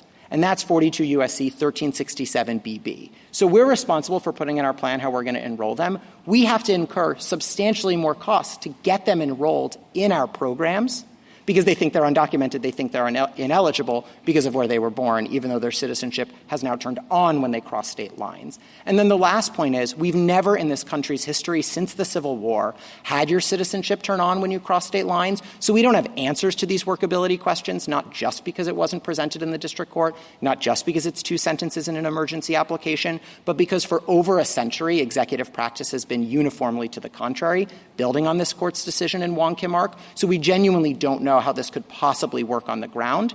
And although my friend on the other side has complained that they weren't able to give guidance, the states didn't object to guidance. The states have no quarrel with internal steps. And if they want to put out guidance that says, if Wong Kim Ark gets overruled, this is what we would do, that's fine. What they can't do is require us to take any steps or issue guidance that requires everyone to start planning for something that is so patently against this court's own settled precedent.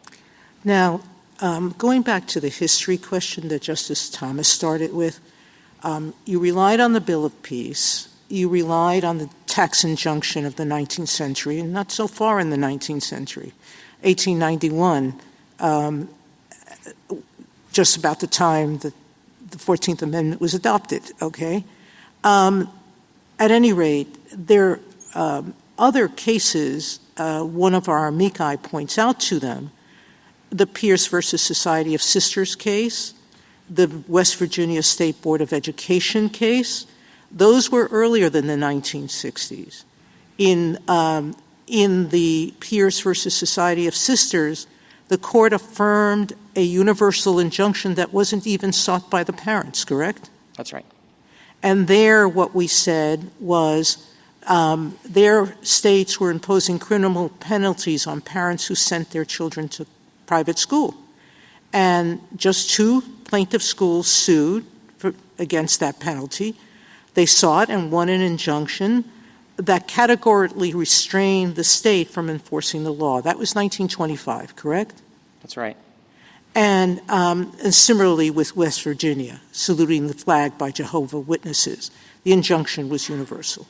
So in answer to Justice Gorsuch's point, we've had universal injunctions in some form, correct, since the founding. That's right. If I can make 2 points on that, Justice Sotomayor. Correct? Exactly. So I agree with your reading of the equitable history, that it goes back from the English Pill of Peace through Equity Rule 48, through the tax collection injunctions, through Equity Rule X, through the Ex parte Young period you're referring to, through AARP just a few weeks ago. So I agree with your read of the history. But I just want to make one quick point. Well, let me go ahead. Make your point, but I want to finish this thought, which is you started earlier by saying universal injunction should not be the preferred remedy, and it should be limited. You've suggested 3 ways to limit it.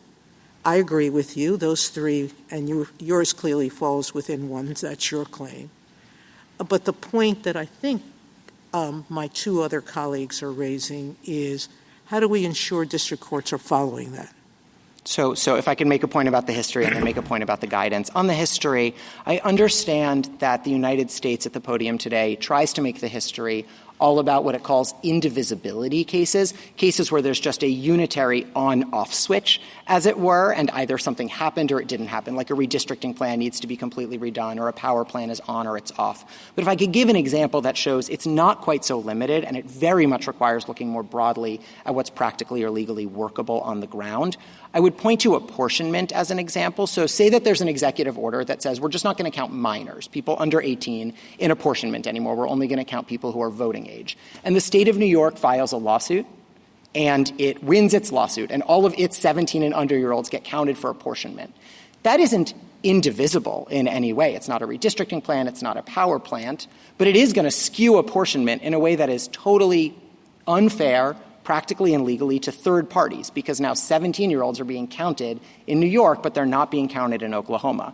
And you would end up messing up apportionment between states for that very reason. And that shows, as just a broader insight, that we've always looked to the harms that third parties will suffer as negative externalities of court orders. And that's our submission here, that to accept what the United States wants as against our injunction and to say that it turns on or off when you cross state lines doesn't just harm the administration of our benefits, doesn't just even harm enrollment in our benefits, also puts chaos on the ground where people's citizenship turns on and off when you cross state lines. If ICE has initiated a removal proceeding when you live in Philly and you move to Camden, I suppose the ICE removal is supposed to turn off at that point, potentially, because your citizenship status has changed. I don't know if you lose it if you move back to Philly, whether you were born in New Jersey or born in Philly, move to Camden and move back. It's a very porous part of the country. I don't know if the ICE removal turns back on when you cross state lines again. And that sort of chaos on the ground, those implementation questions we don't know, are serious third-party harms we've always taken into account. This is North Carolina versus Covington,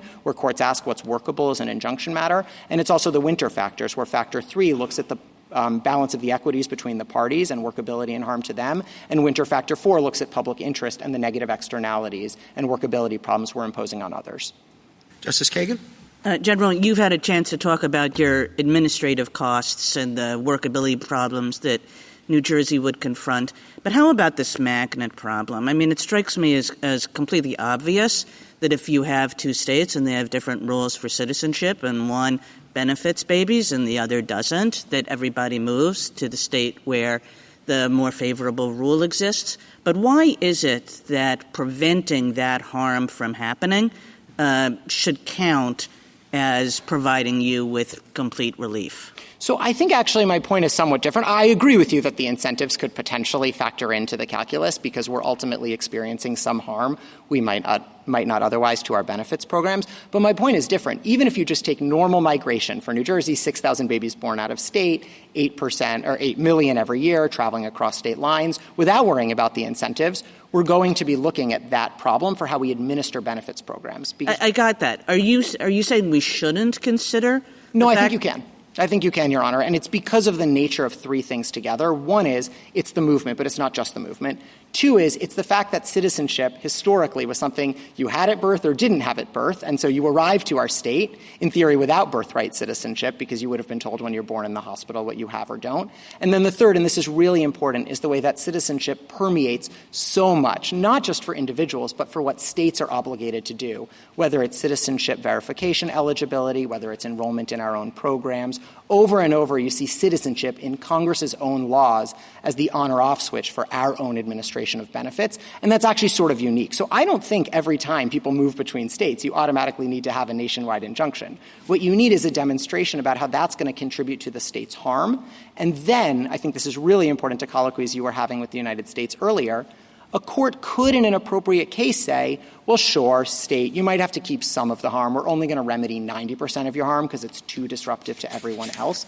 But I don't think you can do that in a case without looking at the merits, because whether we should get to 100% of our injuries taken care of or 90% of our injuries taken care of will always involve the strength of our merit showing, and I don't see how you could have a stronger merit showing than we have here. 127 years of Supreme Court precedent, over a century of executive practice, and congressional statutes that codified both into law in 1940 and 1952. And given that strength of the merits and the settled precedent, combined with our nature of harm, I don't think this is a close case for why we need national relief to remedy our injuries. Thank you. Justice Gorsuch, Justice Kavanaugh, Justice Barrett. I have a question about the history. So Gruppo tells us that we have to look back to 1789 in the High Court of Chancery. So I appreciate that there have been some cases from later, and you were talking about some of those with Justice Sotomayor from the early 20th century, maybe the late 19th century. Can you say, and let's say that I think the Bill of Peace is more like a representational suit that is a forerunner to the class action. What do you think is your very best example of something that would look at the period that Gruppo tells us is relevant, that would support something that looks like universal relief? So I do think from 1789, from English equity, I do think the best example is the Bill of Peace, and so I understand if we see it differently, it's a fair point. I will just say quickly on Gruppo Mexicano, its own tradition, and this is sort of the analogical reasoning you talked about in Rahimi, it looks at that period, but in other times we've also looked at American tradition to see analogically how we've liquidated that tradition or not. And in American equitable tradition, this is Equity Rule 48, which specifically said non-parties are not bound by certain relief, and even as they may benefit from it. And I take that to be the principal reason my friend on the other side thinks that bills of peace look much more like class actions than they ultimately look like universal injunctions. And Equity Rule 48 was to the contrary. Tax collection injunctions in American history were to the contrary. So I just have a hard time with that reading, even though I agree with you that you would be starting in the founding trying to do analogical reasoning based on what Gruppo Mexicano says, but using American equity to answer some of the unresolved ambiguities. I completely agree with you. Need some analogical reasoning, and I don't think that Gruppo completely rules that out. And I think even if you talked about the distinction between a Bill of Peace and a class action, you would be looking at some of that doesn't have to be called the same thing. I think the problem is when we have such a party-centric history, if it has to be reasoning that fits within the confines, then I think we have a little bit of trouble. Let me just ask you one question about relief. So let's say that I think that the states do need something broader in order to have complete relief, even if the universal injunction is too broad and inconsistent with Gruppo.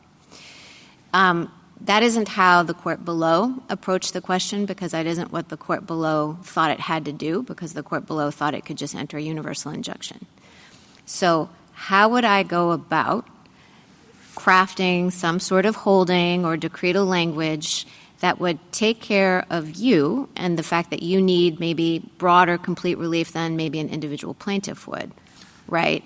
because the district court didn't go through that analysis, the analysis that you're telling us today. So tell me practically what that would look like. So I think the district court in the Massachusetts case did actually do a very good job of this. It specifically said, I'm saying New Jersey as a stand-in, 23 attorneys general. Yeah. The states need this relief. And he didn't grant universal relief to the individual plaintiffs in that case. So he did actually craft different relief for different parties. And he said this is necessary for us.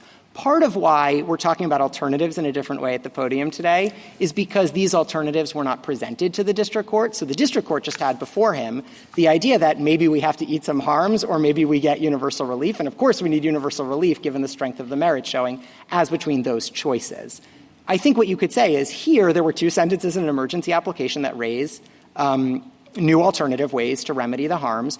Those sorts of things need to be raised to the district court, and when they are raised to district courts in appropriate cases, when states file suit, courts should ask first, are those alternatives going to be practically or legally workable for the plaintiffs and for third parties? I agree to Justice Gorsuch's point. If the federal government wants to take on its own burdens, it can do so, but it can't just say that for third parties. But you're talking about what would happen in the future. I'm talking about what would happen to you now. Oh, so I think if the United States seriously wanted to press these alternative with facts about how they would work and put that before the district court, parties can always put new alternatives in a motion to dissolve an injunction before the district court. That's something that has happened regularly when there's changed circumstances or new alternatives. They're welcome to do that in this case or in any other, but then they're going to have to put forward actual facts about how it's practically or legally workable. I will say on its face, these two sentences don't look practically or legally workable for the reasons I raised, but they'd have to make that showing in the district court in the first instance. Thank you. Justice Jackson? So I guess I'm kind of hung up on the posture in which we find ourselves looking at these issues. Justice Alito, I think, focused on this a little bit, when he says that the district court makes this initial determination. It turns out to be wrong. The remedy, I thought, was to appeal. And I guess, for me, the question is whether and under what circumstances the government keeps on doing the thing that the court has found unlawful while the litigation is proceeding to determine whether or not the government's activity violates the law. We're sort of in an interim posture. Many of your arguments, and I appreciate them, are kind of couched in, the state is going to need complete relief for their injury, and that's true definitely as a final matter. But here we are at the beginning of this litigation. No one has determined whether or not the government's conduct is actually unlawful. We have a district court, several district courts, and now courts of appeals that say it is, and so, as an interim matter, we are saying the government has to stop doing it while we litigate the issue of the unlawfulness. To me, that kind of puts the whole thing in a different frame. It's sort of like, why isn't the question in this posture, in this circumstance, can the government or has the government shown that it is going to suffer some sort of harm from being made to completely stop this activity while we're litigating the lawfulness of the conduct? I don't understand. And then you say, yes, we're going to suffer harm. This is the balance of the equities that, part of the PI and the stay showing. But I just don't understand why that's not the focus here. And I don't know what and I apologize because I didn't get a chance to ask Mr. Sauer this, and maybe he can address this on his rebuttal. But,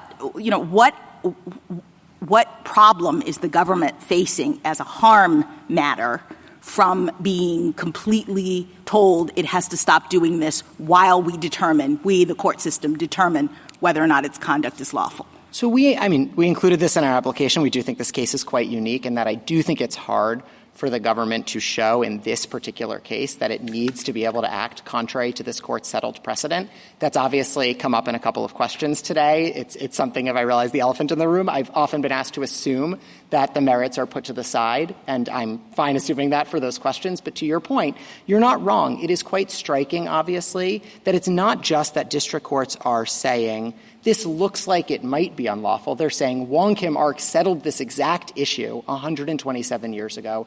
This court has reaffirmed it since. Over a century of executive practice is built on that, and Congress has codified that directly into law. So I do think it's a particularly unusual case for the government to be saying that it has been quite so harmed and needs this kind of relief. But at the end of the day, I'm happy to join issue on when relief may or may not be appropriate, and I just think we're clearly on the positive side. But you're saying that at least in some circumstances, from your perspective, in order to even decide whether or not you are entitled to an interim complete injunction, the court's now going to have to peek at the merits while the merits are being litigated. I think the court always has to peek at the merits in deciding whether the party itself should be getting relief from its harms, including complete relief, as even the United States accepts. So those are all four of the winter factors. You have to figure out what the irreparable harm is that you're trying to deal with. You have to figure out if we have a sufficient merits showing in order to eliminate that irreparable harm. And depending on the strength of the merits showing, you're also looking at winter's factors 3 and 4. So this court has given 4 winter factors that I think are quite useful in most cases.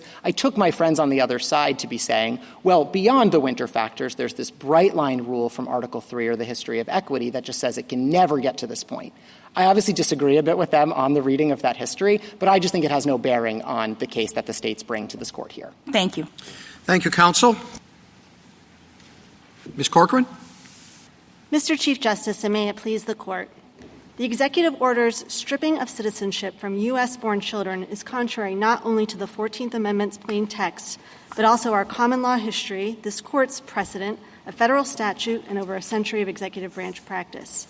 Every court to have considered the issue agrees that the order is blatantly unlawful, a determination the stay application does not challenge. The government instead argues that Article 3 and equitable tradition categorically prohibit providing non-party relief from the order's enforcement, regardless of the order's illegality or the irreparable harm it inflicts. The government is wrong. It is well settled that preliminary injunctions may benefit non-parties when necessary to provide complete relief to the plaintiffs or when warranted by extraordinary circumstances, both of which are true here. The court should reject the government's efforts to stay a preliminary injunction that maintains a status quo all 3 branches of government have ratified and operated under for over a century, and that prevent the catastrophic consequences that will result for the plaintiffs and our country if the government is allowed to execute an unconstitutional citizenship stripping scheme simply because legal challenges take time. I welcome the court's questions. You say the government is wrong about the availability of preliminary injunctions. On what do you base that?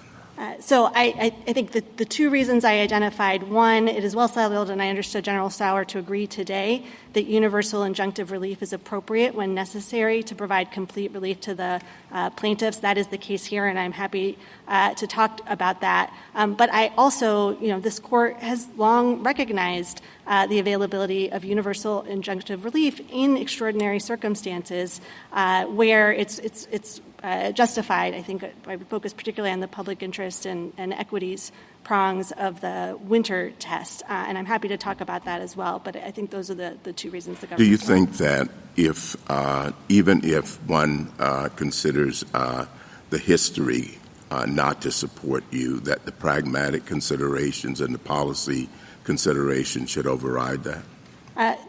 So again, I would put us in the complete relief bucket. So Mr. Feigenbaum, I'll put on my amici hat in answering that question. I understand General Sauer's proposal to be that we channel all of this through Rule 23. I think that is a historical one. It's inconsistent with the Rules Committee's understanding of the rules. Both, if you look at Rule 23, Rule 65, and Rule 71 together, they establish that Rule 23 is not the channeling mechanism that the government's suggesting. I'll start with Rule 71 because it's responsive, Justice DeBarrett, to your question earlier about whether non-parties can enforce orders. Rule 71 explicitly contemplates that and says if a non-party receives relief, they are entitled to enforce it.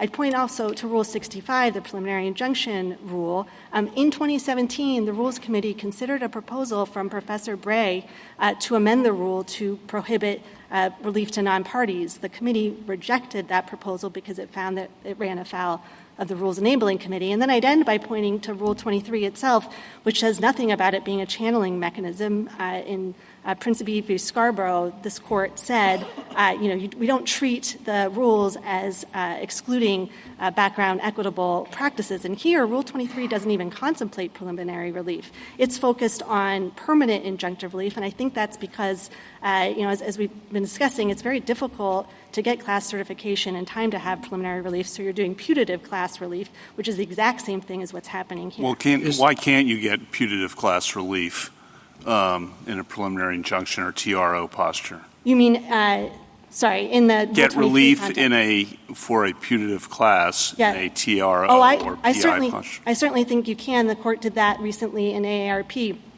My point is when the court does that, it's relying on the equitable authority it has to enter that sort of relief, not on the Rule 23 mechanism, because the class isn't binding until after certification, until after final judgment. If that mechanism is available, whether one way or another, doesn't that solve a large part of the problem in a way that complies with the rules, the problems with universal injunctions that have been identified by administrations of both parties? Go through Rule 23 and do what's needed there, and people are bound then, so that's a wrinkle. But why doesn't that just solve the problem? Right. So they're not going to be bound until after you get past class certification. So we're talking I understand that. And for that reason, I would go to Justice Alito's point earlier that all you're doing is taking the non-party injunctions that are happening now outside of Rule 23 and shoving them into Rule 23. It doesn't address the forum selection concerns. It doesn't address the concerns about the emergency docket. It complies with the rules. I mean, the law, we care about technicalities, and this may all be a technicality, but it seems to me the technicality of Rule 23 and the history of that provides, 23b2 provides a mechanism to do what's needed here in terms of getting relief to people. And if you have PIs available for putative classes, that seems to solve the issue for preliminary relief and the timing issue as well. So B2 provides for permanent injunctive relief. It does not provide for preliminary injunctive relief. Again, Rule 23 does not purport to be the exclusive channeling mechanism. And as I said, the Rules Committee doesn't think it did. So it would be this court kind of projecting its own policy decision to treat Rule 23 that way. And I would come back again to Justice Alito's concerns. That is not actually addressing the court's emergency docket. It's just now we're slapping a label of class certification on it.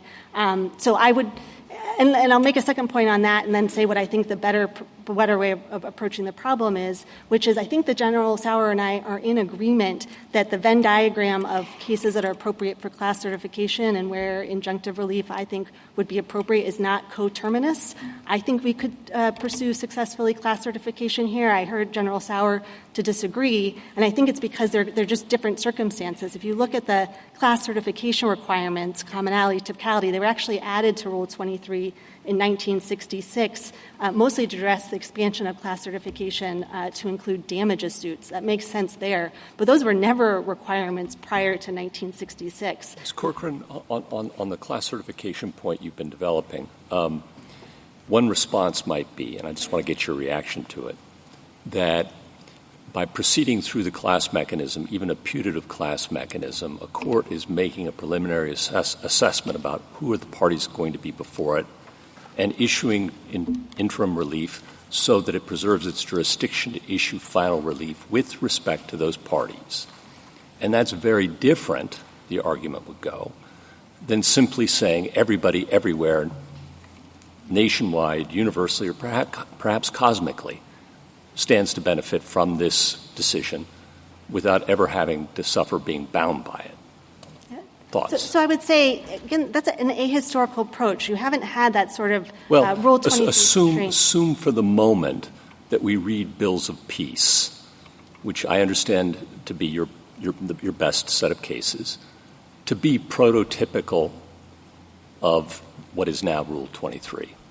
Right. And so the bills of peace and kind of going through, as Mr. Feigenbaum was talking about, Equity Rule 48 and then 38, In none of those circumstances were we doing this ex ante class certification determination. So the modern class action device actually looks quite different than it was for representative suits historically. So it would be putting on an ahistorical constraint. I appreciate that argument, okay, but then now we're haggling over the history, which we have to do, I accept. But if bills of peace are understood, again, accept the premise, to be predecessors of Rule 23, then respond to the point that there is something fundamentally different about a preliminary injunction to a putative class that you found is likely to be certified and likely to succeed on the merits in order to preserve that court's jurisdiction to award ultimate relief to those parties before it, and that's categorically different than a universal injunction. So starting with the presumption that was different about the bills of peace is that they were binding, I think sometimes, it's not clear always,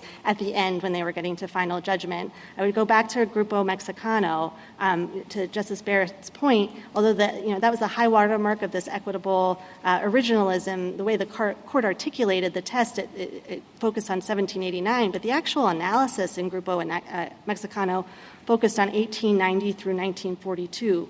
And what the court found there is that there were numerous cases expressly rejecting the Moreva injunction, and that was confirmed in the 1970s when England adopted it and said, no, we've never done this before. We are in an entirely different world here. One, the cases that Justice Sotomayor laid out earlier all come from between 1890 and 1942, and they suggest that non-party relief was provided for outside of the class action context. But the fact that we have, I think, these very studied scholars in this rigorous debate about what the bills of peace meant, what the railroad cases meant, I think shows that this is very different in Grupo Mexicano. And for the court to kind of delve into that and adopt the categorical rule that the government is suggesting, I think is certainly an overcorrection. It's a hornet's nest on Article 3, right? It calls into concern APA, class action, a whole sort of things. I would suggest that the court instead focus on providing limiting principles within the confines of the Nikin factors of the window. Is there a practical problem? So I want to put aside the history, and I take your points on that, and why you don't think Rule 23 fits. I take your point on that. But if putative class actions and preliminary relief are an option, what then is the practical problem you see as distinct from the current regime? Well, if General Sauer is right in that there are class certification problems here, then in this particular case, you're going to have thousands of Okay, I think you would be arguing that the class should be certified here. Right, but I'm saying the government is so suggesting more generally, taking it out of this case, if you could, do you see practical problems? Yeah, it would eliminate the associational standing trade cases, the cases brought by the Chamber of Commerce, the NRA, other associations that aren't suitable for class certification. I think also the questions, again... Can you explain that? Well, they wouldn't... So if we were to seek cert, it would be on behalf of our individual plaintiffs, for the same reason that the government would have difficulty seeking class certification. The state government, I think associations are not necessarily a good fit for that framework. Again, that's also not solving the court's problem. It's just channeling the problems through a different mechanism. I don't think that can be solved, just to be honest, but that's a separate issue from what the right rule is as to how things transpire in the district courts. Could I perhaps try to solve it in a different way? What I would suggest, we spent some time trying to catalog the cases in which this court has approved universal injunctive relief and the cases in which it's rejected it with the aim of giving the court maybe a suggestion on how it might affirmatively articulate some limiting principles such that you would not be getting the injunctions that the court thinks are inappropriate, but the ones that the court has approved would still be able to proceed. Again, that's not the categorical rule that the government is suggesting. I think roughly what the court has been doing is saying that universal injunctions are appropriate only in facial challenges involving fundamental constitutional rights where there are real concerns about whether just the legal and practical availability of relief to similarly situated parties who are also going to experience irreparable harm. I think that maybe explains AARP. Most recently, IRAP would fall into that category. Chrysophus, the New York eviction case, would fall in that category. On the other side of the ledger, the court seems to disapprove quite a bit of nationwide injunctions involving discretionary benefits. So that's some of the recent ones that you have undone or stayed.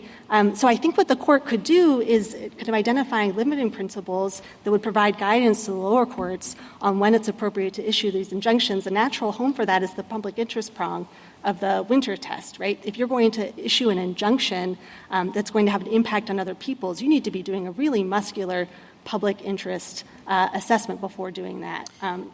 So that's what I would urge the court. Ms. Corcoran, are you pushing back on the class certification idea because you're worried that there are cases where there will be no certification, but in which broad relief is in fact appropriate, so yes. that the two categories don't line up? And if that's why you're pushing back, why are you worried about that? What are the cases you're worried won't line up properly in that way? The government has suggested it's going to argue that here. Again, I think the commonality, so thinking about questions like common injury make a lot of sense when you're talking about class-wide damages, less so when you're talking about a facial challenge to a constitutional violation. So I think it's a bit of a mismatch. And again, it's not what Rule 23 was ever intended to do. And it doesn't solve any of the court's policy problems. So I think it's a lose-lose-lose proposal that the government is offering. I'm a little concerned that I have focused a lot on my amici hat and haven't actually explained to the court why the injunction is necessary for complete relief here. But I don't want to pivot too quickly, but I want to make sure I address our primary argument as well. Tell us why it's necessary for complete relief. Thank you.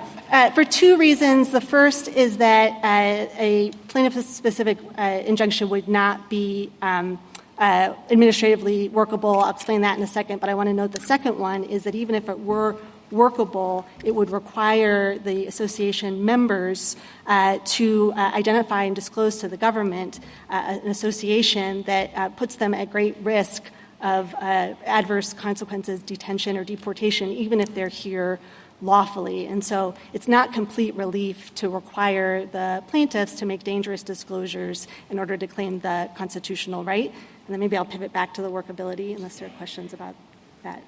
Yeah. Sorry. Very briefly, and then we'll move on to the next stage of our questioning. So the government's workability argument with respect to the individual plaintiffs, the private plaintiffs, is wholly tethered to its argument that the injunction should be limited to the 16 named plaintiffs. It has offered no argument for how it would administer how state and local agencies could administer an injunction that was narrowed to the ASAP and CASA members. So I think that's probably the end of the road. Mr. Feigenbaum made the point that they can always go back to the district court and ask for the injunction to be dissolved if they present some sort of workable proposal. They haven't, and I don't think they can. I don't want to talk for too long, but if anyone is interested, I'm happy to answer questions about why I think it's I'm unworkable. sure someone will be. Yeah. Thank you, though, Counsel. Justice Thomas? Justice Alito? Should we decide or make up our minds on the underlying birthright citizenship question without briefing and argument and deliberation? I think that we would be very eager to do supplemental briefing on that. General Sauer noted that none of the parties had asked for cert before judgment. We couldn't because we keep winning. I will ask right now for cert before What's judgment. the answer to my question? Yes, I think you can grant cert before judgment. That wasn't my question. Yeah, but I will say I think. All right, that's all right. You don't want to answer it. No, I will. I have if I could give an answer, which is that I think it's very difficult, if or not impossible, for the court to do a meaningful in-Ken analysis without taking into account the fact that the government is asking the court to allow it to ignore this court's precedent, to ignore a duly enacted statute, and to upend 100 years of executive branch practice. So I think, although the government has attempted to separate them, that really the merits are embedded in the in-Ken factors. Justice Sotomayor? I find it hard to understand how a district court, in looking at a preliminary injunction under the winter factors, where we said that the likelihood of success on the merits is the keystone, how we could separate that out and say the keystone of whether you're entitled to universal injunction is the only merits question because the other factors are not eliminated by Winter.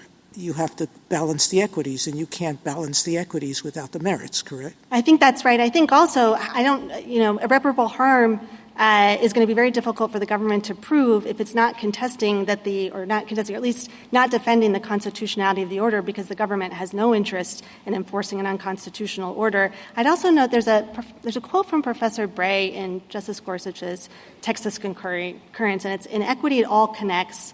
The broader and deeper the relief the plaintiff seeks, the stronger the plaintiff's story has to be."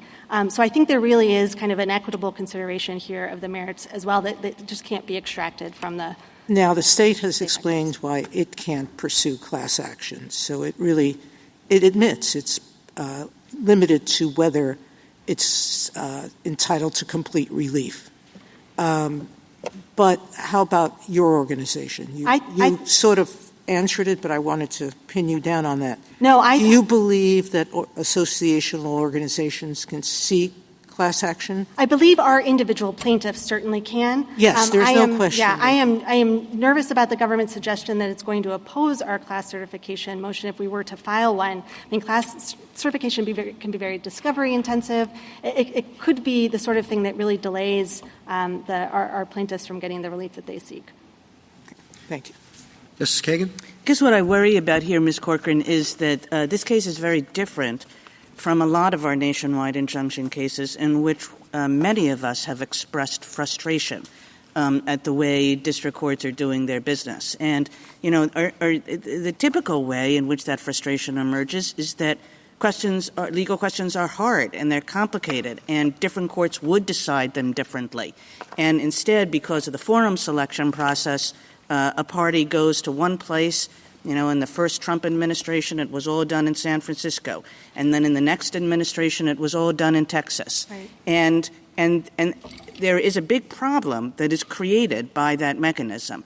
And that leads to the questions to you and to General Feigenbaum, which is your third buckets, which are, if it's super important, or if it's quintessentially national, or whatever the way, is not going to solve our problem for that set of cases, which is not this case. This case, what's problematic about it is that the courts keep deciding the same way, and nobody really thinks that the lower courts are going to do anything different. Right. And for that reason, it does present the catch-me-if-you-can problem that Justice Jackson said, and the problem of how are we ever going to get a case here.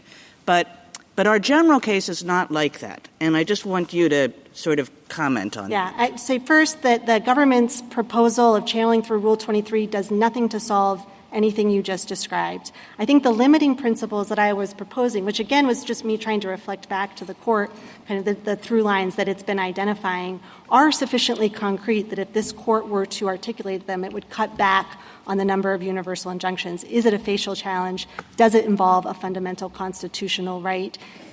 Right. Those are concrete questions. And then I would point to Justice Kavanaugh's Poe concurrence. I think vertical stare decisis is going to be important here. When courts enter these sorts of injunctions, they are immediately appealable to the courts of appeals. So if there are any district courts that are kind of getting over their skis on these, it's correctable by the courts of appeals. Justice Gorsuch, Justice Kavanaugh?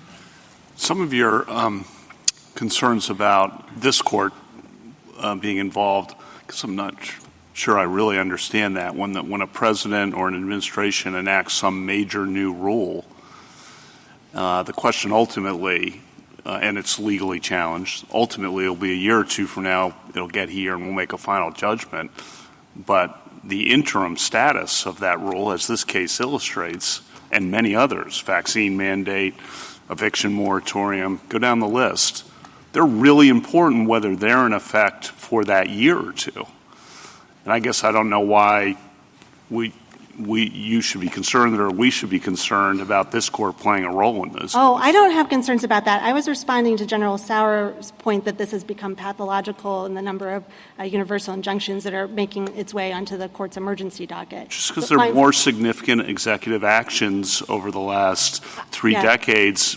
I certainly agree with that. And that are at the Loper Bright and our West Virginia versus EPA are arguably some part of that story as well. I agree completely. And to answer the question you asked General Sauer earlier about why have we seen this proliferation of these universal injunctions, I think it's directly, I would say first that the government, I think, pretty dramatically overstates them. It's double counting TROs and PIs in the same case. But if you look at the number of executive actions in the first 6 weeks of this administration, it's more than any other president issued in a year dating back to 1951 during the Korean War. But I don't want to sing. I mean, it's it's going back. It's bipartisan phenomenon, completely bipartisan, and completely, in my view, well-intentioned because presidents want to get things done. Right. And I get that. I agree with that. I think it's directly correlated to the number of unilateral executive actions we've seen over the last few years.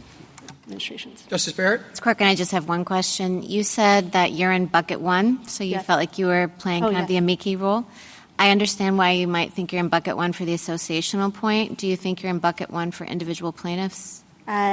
So I don't know that I would extract them because the universal named plaintiff. Like, let's imagine you had individual plaintiffs that are named members of the association. So I guess what I'm saying is let's take the association outside of it and let's just say that we're talking about individual plaintiffs. So would you put that in bucket 1? So there I would go to the second injury I had identified earlier, which is if you're asking, our individual plaintiffs have pseudonyms right now, that would be contemplating a scenario where they would have to identify themselves to the federal government and say, I am an ace, or I'm the plaintiff in this case, at which point they are immediately vulnerable to deportation, even again if they're here lawfully. We've seen the government removing visa holders and asylum seekers.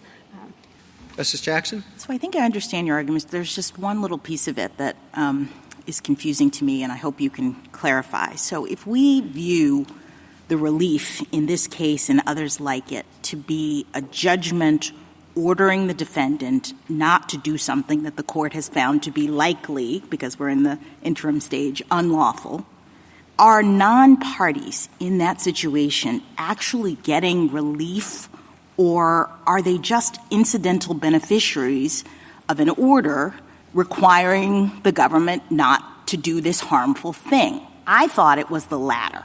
Yeah. And that just, the government is told by the court, don't do X. And, of course, anybody who would have been harmed by the government doing X is benefited by that.